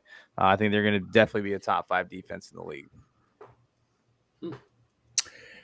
Yeah, I mean, I think this is, again, something we've talked about the entire night. It's just kind of Vegas knows what they're doing. It's Mike Tomlin, right? Have we seen it yet? No, shit. Now we have an uneven amount of games. Is he going to be over 500? Is he going to be under 500? Guys, I don't like Kenny Pickett. I don't like him at all. I think he's far and away the worst quarterback in this division. Also, the name that they've given to the new Steelers offensive line is probably the funniest fucking thing I've ever heard in my life. What is it? The picket fence. Guys, my dog can jump over those. Yeah, I would say without a doubt 32 teams. This is my hardest pick. Take the under. I'm gonna take the under. Wow. I don't feel good about it. I don't You're feel fading good the about it. streak. You're fading the streak. No, I'm basically betting on something that's never happened. You're fading the streak. Yeah. It's literally the definition of that. Yeah. Yeah, that is exactly what that is. Yep. That's what that is. Math states that it's bound to happen at some point. Why not now, right? Just keep betting on red, baby. It's gonna hit. Bobby, I don't want this. I don't want this to be a knock on you because I don't know. I don't like the Steelers this year. I think this is finally, and I'm praying to the gods that the three of us all pray to, which is the football gods, that it finally fucking happens. But I want you to know I don't feel good about this pick. Well, I mean, I respectfully disagree, about Kenny Pickett. I think No, disrespectfully disagree. I will respectfully agree because I dial this podcast back a year ago, Bobby. I was slamming the table saying, of course it's the over. Of course. I think it was 7.5 last year because I remember making the point. I remember 7.5 because I put some dollar bills on it. I was wrong. I remember making the point. Oh, so you're saying they can go over and Mike Tomlin finally goes below 500? I locked that last year. I think the AFC is way too competitive for the Steelers team this year. The reason it's not just because I'm a Steelers fan. I think if you look at what Kenny Pickett was able to accomplish once he got the helm and got his feet underneath him last season, you saw that this guy was not just, some dude that was undersized and had small hands. Yeah, that's obviously the running joke, but like this guy can play quarterback. He can lead a team in the fourth quarter. He can run the 2-minute drill. He can make throws when he needs to make throws, and he's accurate when he's doing so. And he's going to have arguably, a top 5 receiver in the league in George Pickens catching the ball from him this year. George Pickens is unbelievable. I think his stat line is going to be unbelievable. Did you just say George Pickens is going to be a top 5 receiver? I said arguably a top 5 receiver this year. Wow. Talent-wise, I still think you're wrong. Production-wise, I don't think that's even going to be close. I like George Pickens, like top 10 talent receiver. I can live in that world. Absolutely. I guess my question for you is run through the exercise of looking at the AFC and telling me where he falls quarterback wise. Kenny Pickett. Let's think. Got Josh Allen. So obviously you have Mahomes, Trevor Lawrence, Burrow, Justin Allen. Herbert, Mahomes, Burrow, Allen, Tua. Trevor Lawrence. Yeah, You already said that. Lamar Jackson, Deshaun. You were making a big deal about Garoppolo making the Super Bowl. Kenny Pickett's better than Jimmy Garoppolo. Well, okay. You certainly weren't making that point an hour and a half ago, but that was Rodgers. against Derek Carr. That was against Derek Carr, a guy who's been in the league a hell of a lot longer and hasn't done anything.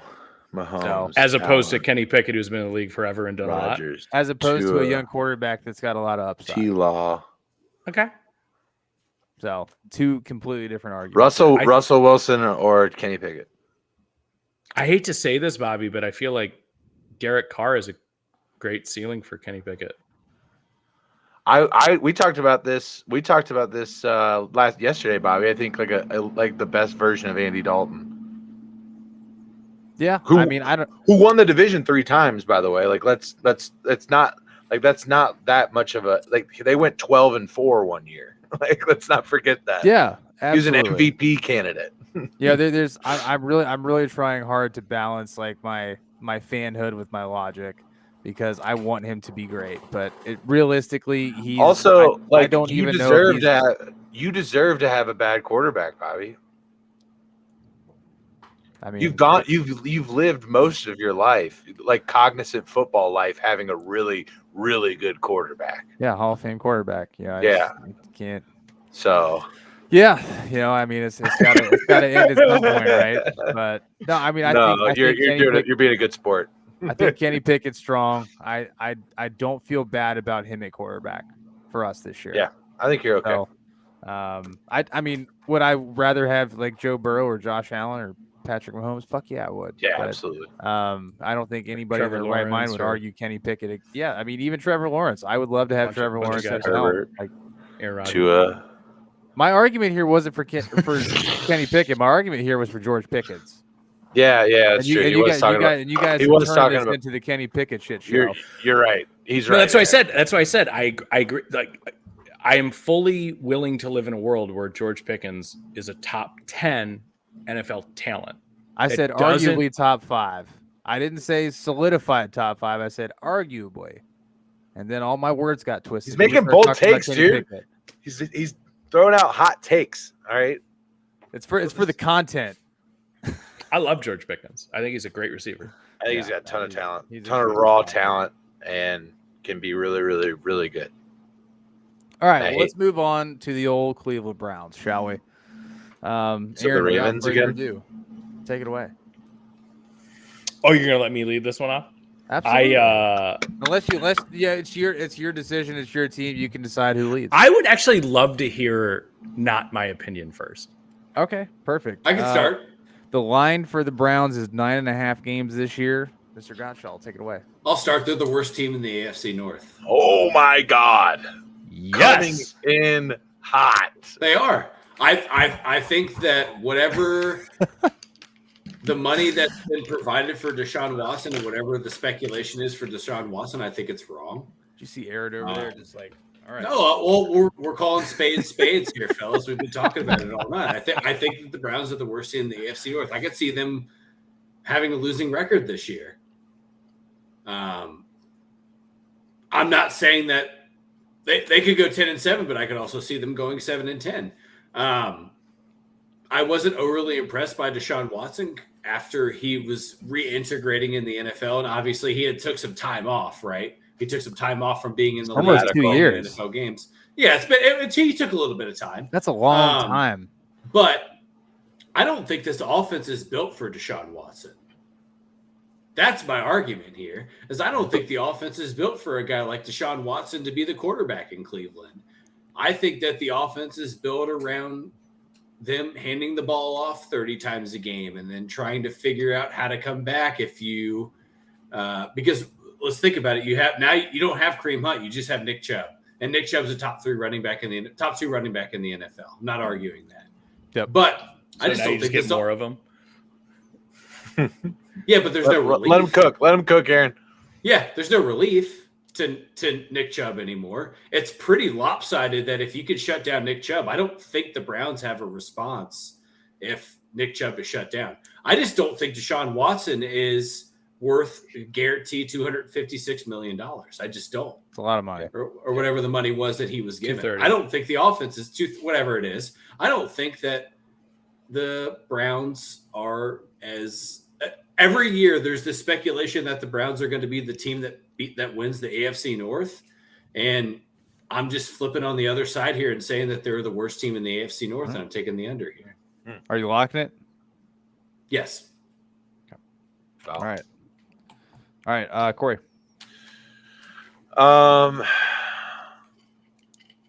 Deshaun Watson's career record is 31-29 to kind of bolster some of the things that Todd had said. That being said, I think the Browns are the second best team in the division this year. And I think that they did some things in this offseason to address major gaps in their defense, particularly the interior of that defensive line. They made some steps to improve that because, well, the bar was pretty fucking low, but they did a good job of addressing that issue.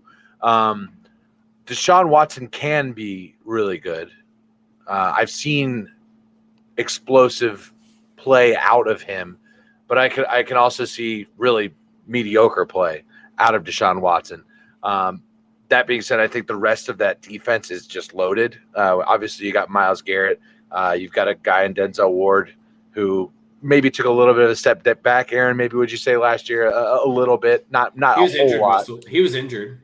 Oh, was he? Okay, so that maybe that's in regards to looking at the stats. But I just don't see how they got a whole lot worse. But I do see an argument for them getting better. I don't think losing Kareem Hunt is that big of a deal at all. Donovan Peoples-Jones, I think, took a little bit of a step last year in that offense. Yep. Amari Cooper had one of his best seasons in the last 3 in that offense. And yeah, like Aaron made it a point too. I think if you can see more Nick Chubb, I think that's nothing but good. Don't forget, they still have one of the top 5 offensive lines. They are not winning this division, as you can see by the name above me. But I could absolutely see the Browns in a wild card game this year. So, Corey, you didn't over then, Corey? You didn't make a pick. Over. Yeah, I'm taking the over. Over. Okay. All right. This is. So you think Cleveland's better than Baltimore? Is that what you're saying? I do. Yeah, I do. Yeah. This is a tough one for me because, like, I don't know which Deshaun Watson we're gonna get, and if I'm getting Deshaun Watson, that was prior to his break, which he's had some time to reacclimate. Now he's had an off season. He's had a training camp, preseason, all the the whole 9. I think we see a much stronger Deshaun Watson this year, and I don't think the Browns are a team to be slept on. Granted, I don't know if I could comfortably tell you who's going to finish last in this division right now. I wouldn't put money on it. That's all I'm saying. No. This is a division I would absolutely run from money wise, because I mean it's literally 8.5, 9.5, 10.5, 11.5. Like that's bullshit. The only division where the opinion. overs, every team's over, is a winning record. Correct. Yep. So that's where it's tough because I could, like Todd said, I could see the Browns winning, going 7-10. I could also see them going 10-7. It's all going to depend on how the chips fall. And they did make strides on defense, but God, 9.5. That is Vegas really knew what they were doing with this one. This one's tough. Biggest question mark for me, and maybe this will sway you one way or the other, Bobby. Maybe it's not really Deshaun Watson. There's one guy I think that is on the hot seat in Cleveland. It's Kevin Stefanski. If this team doesn't have a winning season, if they don't, he's gone. He's gone. Yeah. And he should be. He's number gone. 2. He's number 2 on my hot seat. It's a shit or get off the pot deal for him. 100%. Man, 10 games just seems steep. In this division, like 10 games is going to be a dogfight to get there. You've got game records on both sides of the ball is the reason why I took the over here. You've got Myles Garrett can absolutely wreck a game. You've seen him do it sure countless times. Obviously, why they extended him. He's one of the best linemen in the league. Yeah, 100. I think he is the best. if not the best. Yeah, he So, is. He is the best. Fuck. And Nick Chubb, you see what you've seen Nick with Chubb. that. I mean, the dude's good for 5 yards every time he touches the ball. Yeah, he's insane. Oh man, this is gut wrenching. Are they going to win? I'm not ready to put them in like even a conference contention spot yet, but I think this team absolutely is going to be in the hunt for the playoffs. Here's the thing: the team is strong enough with a quarterback that is very solid. All off, field things aside and jokes. Deshaun Watson can play football, and I think they have the talent to win 10 games this year. Well, so I'm taking the over. According to Dabo Swinney, he's the Michael Jordan of football. Well, I wouldn't go that far, but through Christ. Yep. All right. All right, Aaron. guys. I'll riff here for a second. I think one of the when you're dialed into a team, like I know you guys are with the Steelers and the Bengals, you get different beats, different feelings for the team. I think the biggest thing that's being slept on for the Browns is they've always had Myles Garrett. They've always had Denzel Ward, Taki, JOK. It's the fact that Jim Schwartz, Super Bowl winning defensive coordinator, just 2 years ago or what, 3-4 years ago? It doesn't matter. 4 years ago. Yeah. There's an actual adult in the room on defense, and I've watched the Joe Woods defense for the last 2 to 3 years take these guys and decide, let's put them all on islands. They're athletes. Let's let them do their thing.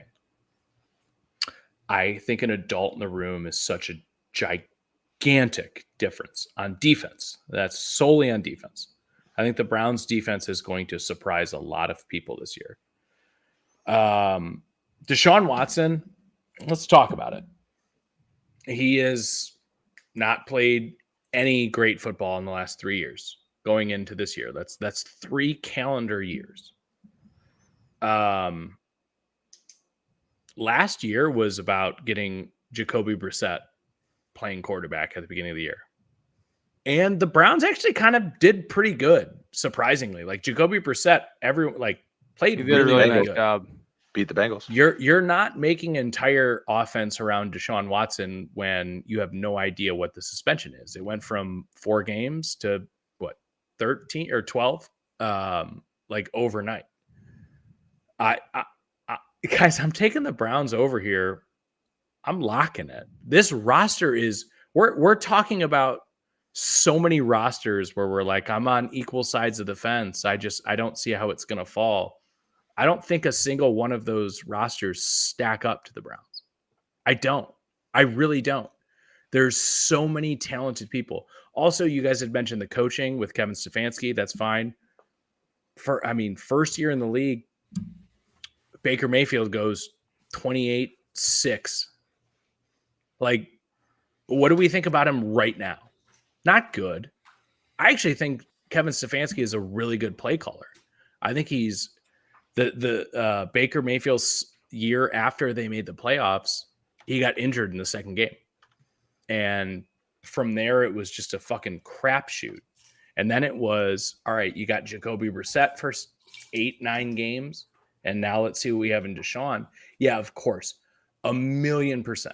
We can take all the off-field stuff off of it.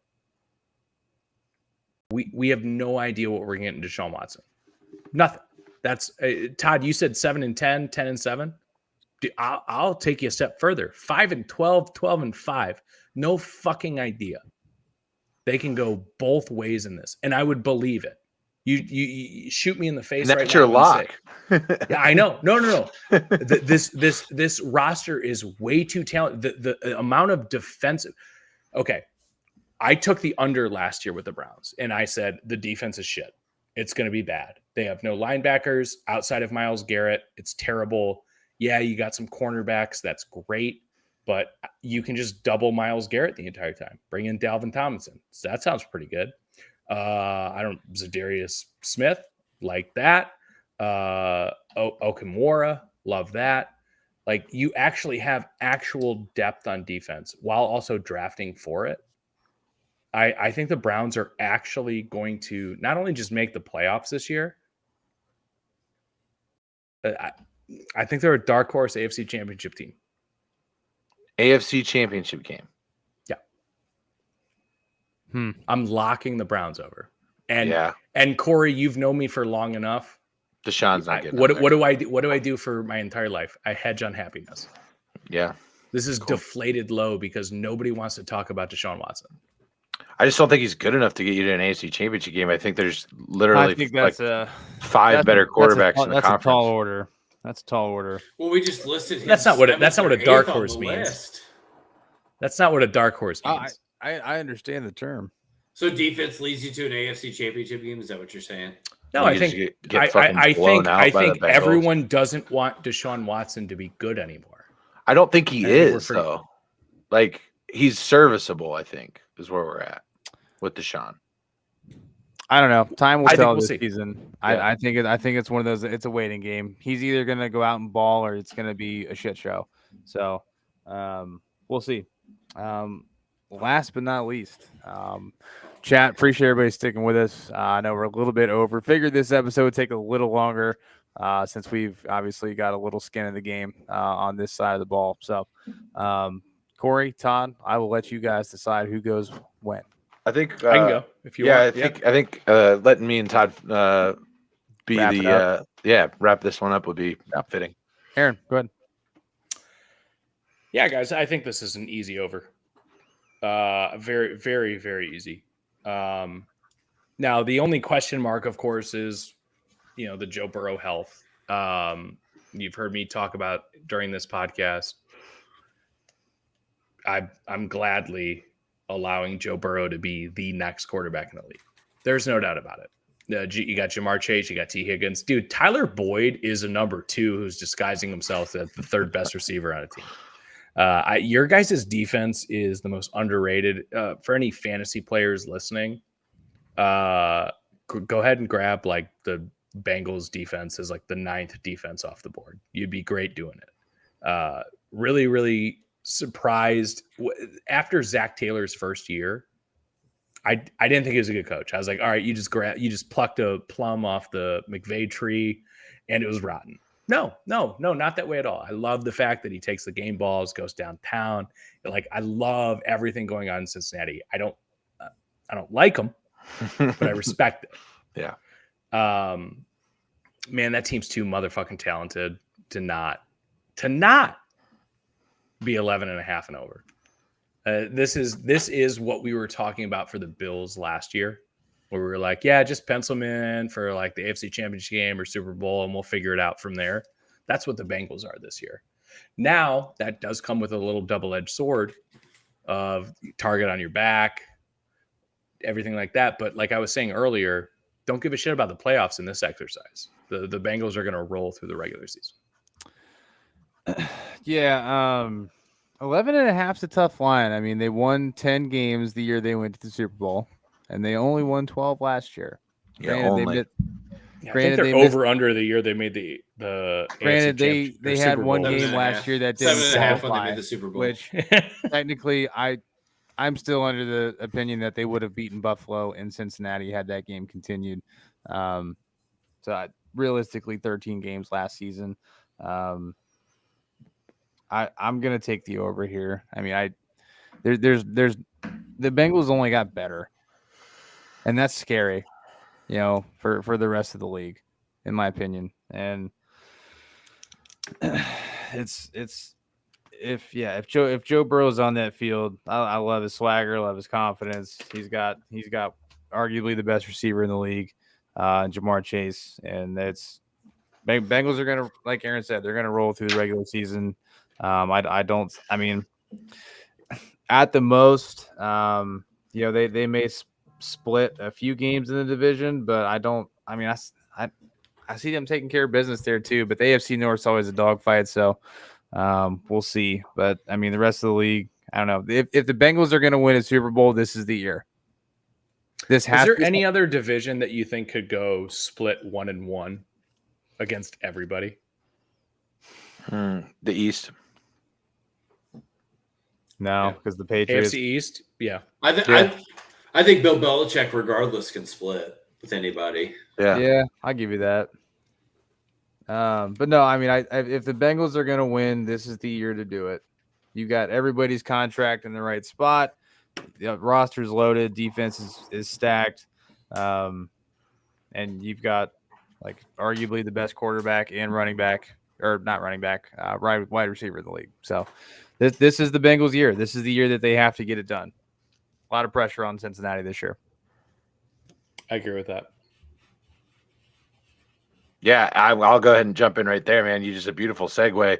That's exactly what this team needs is more pressure, because I feel like when that happens, number 9, the guy taking the snaps, the guy that holds this franchise in his hands, is only better. He only shines brighter when the lights are on, when more pressure is on him. It just seems to be that moment is where he rises up, right?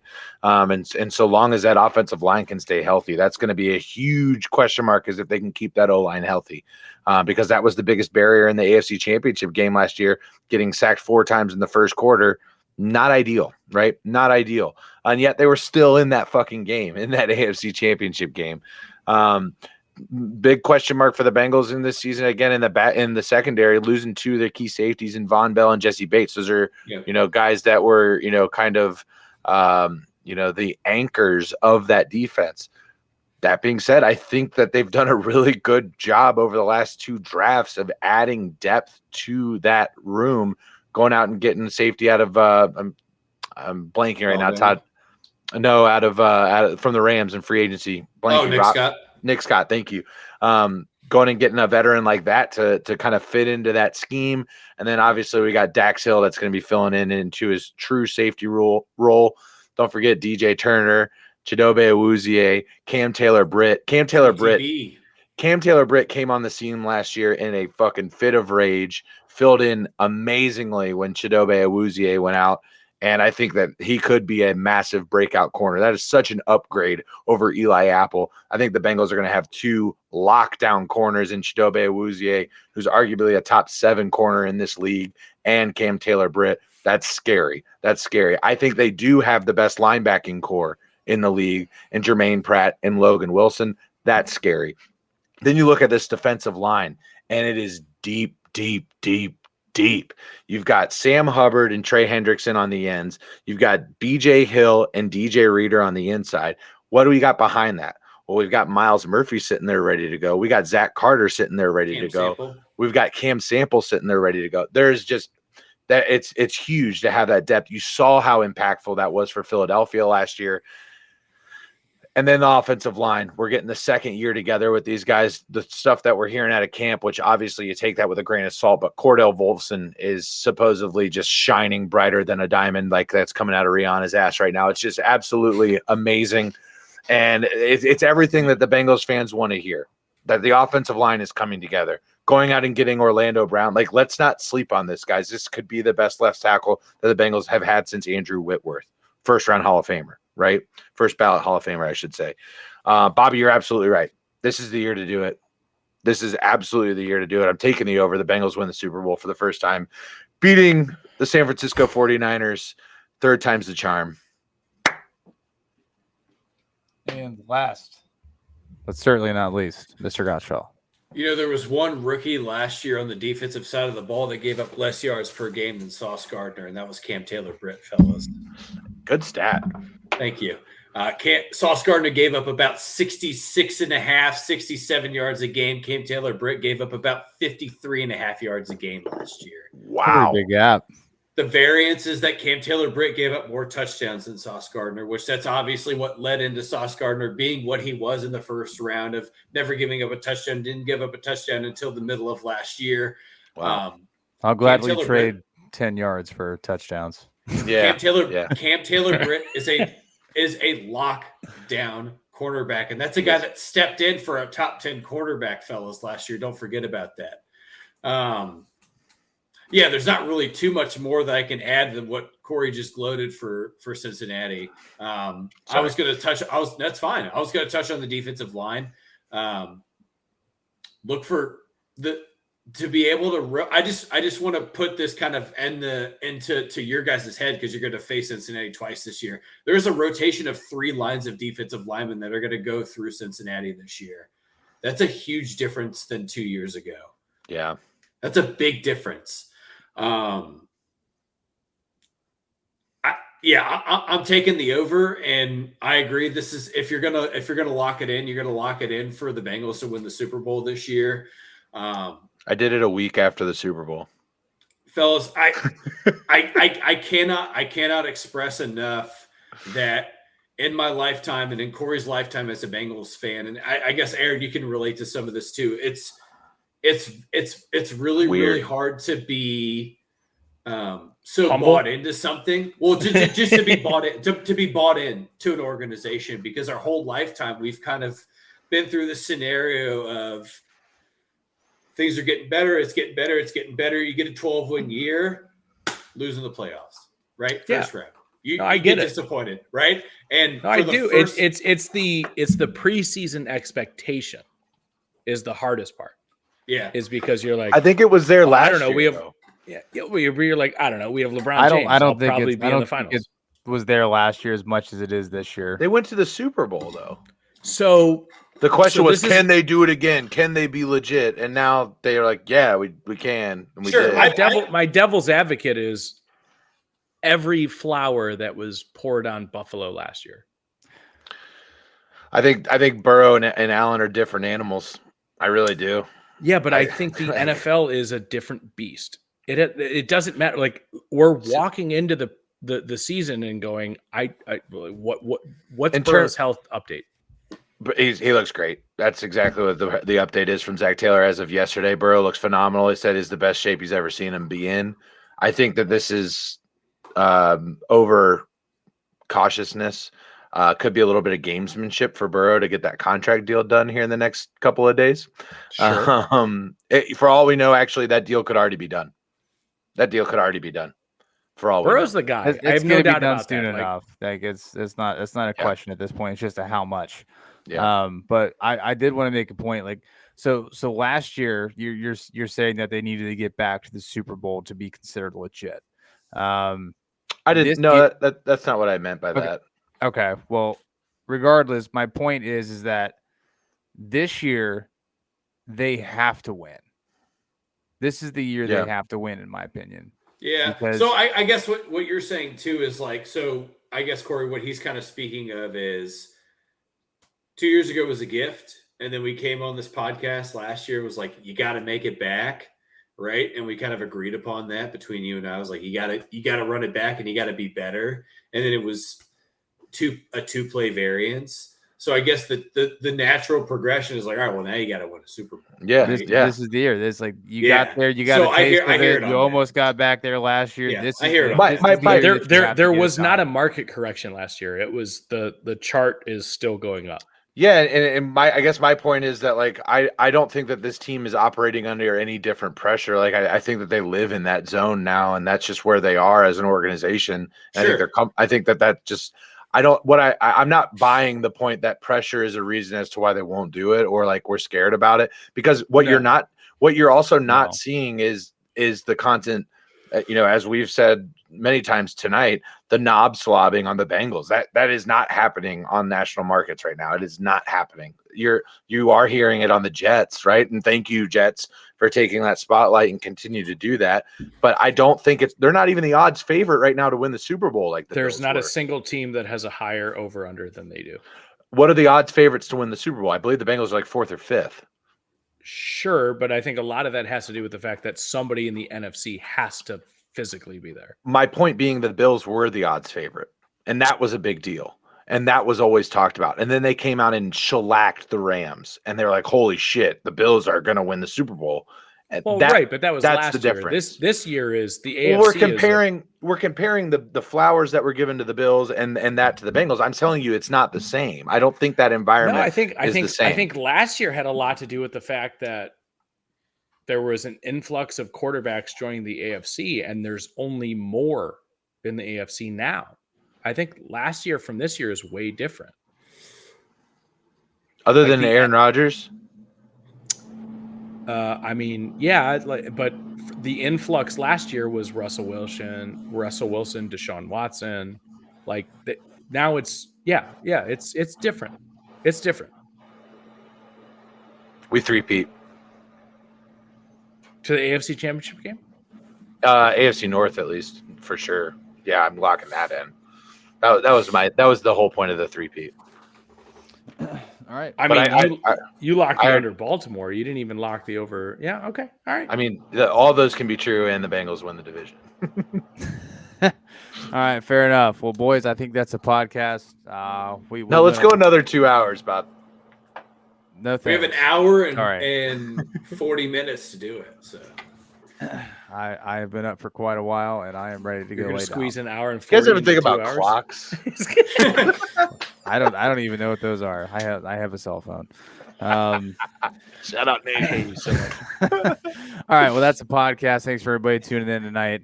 We will catch you guys next week. You'll see the four of us on our regular schedule moving forward. We are back into the swing of football season. Rob, Pops, Eli, Ryan, Dina, Brian, everybody that swang through, commented, chatted. Love you guys. We'll see you guys next week.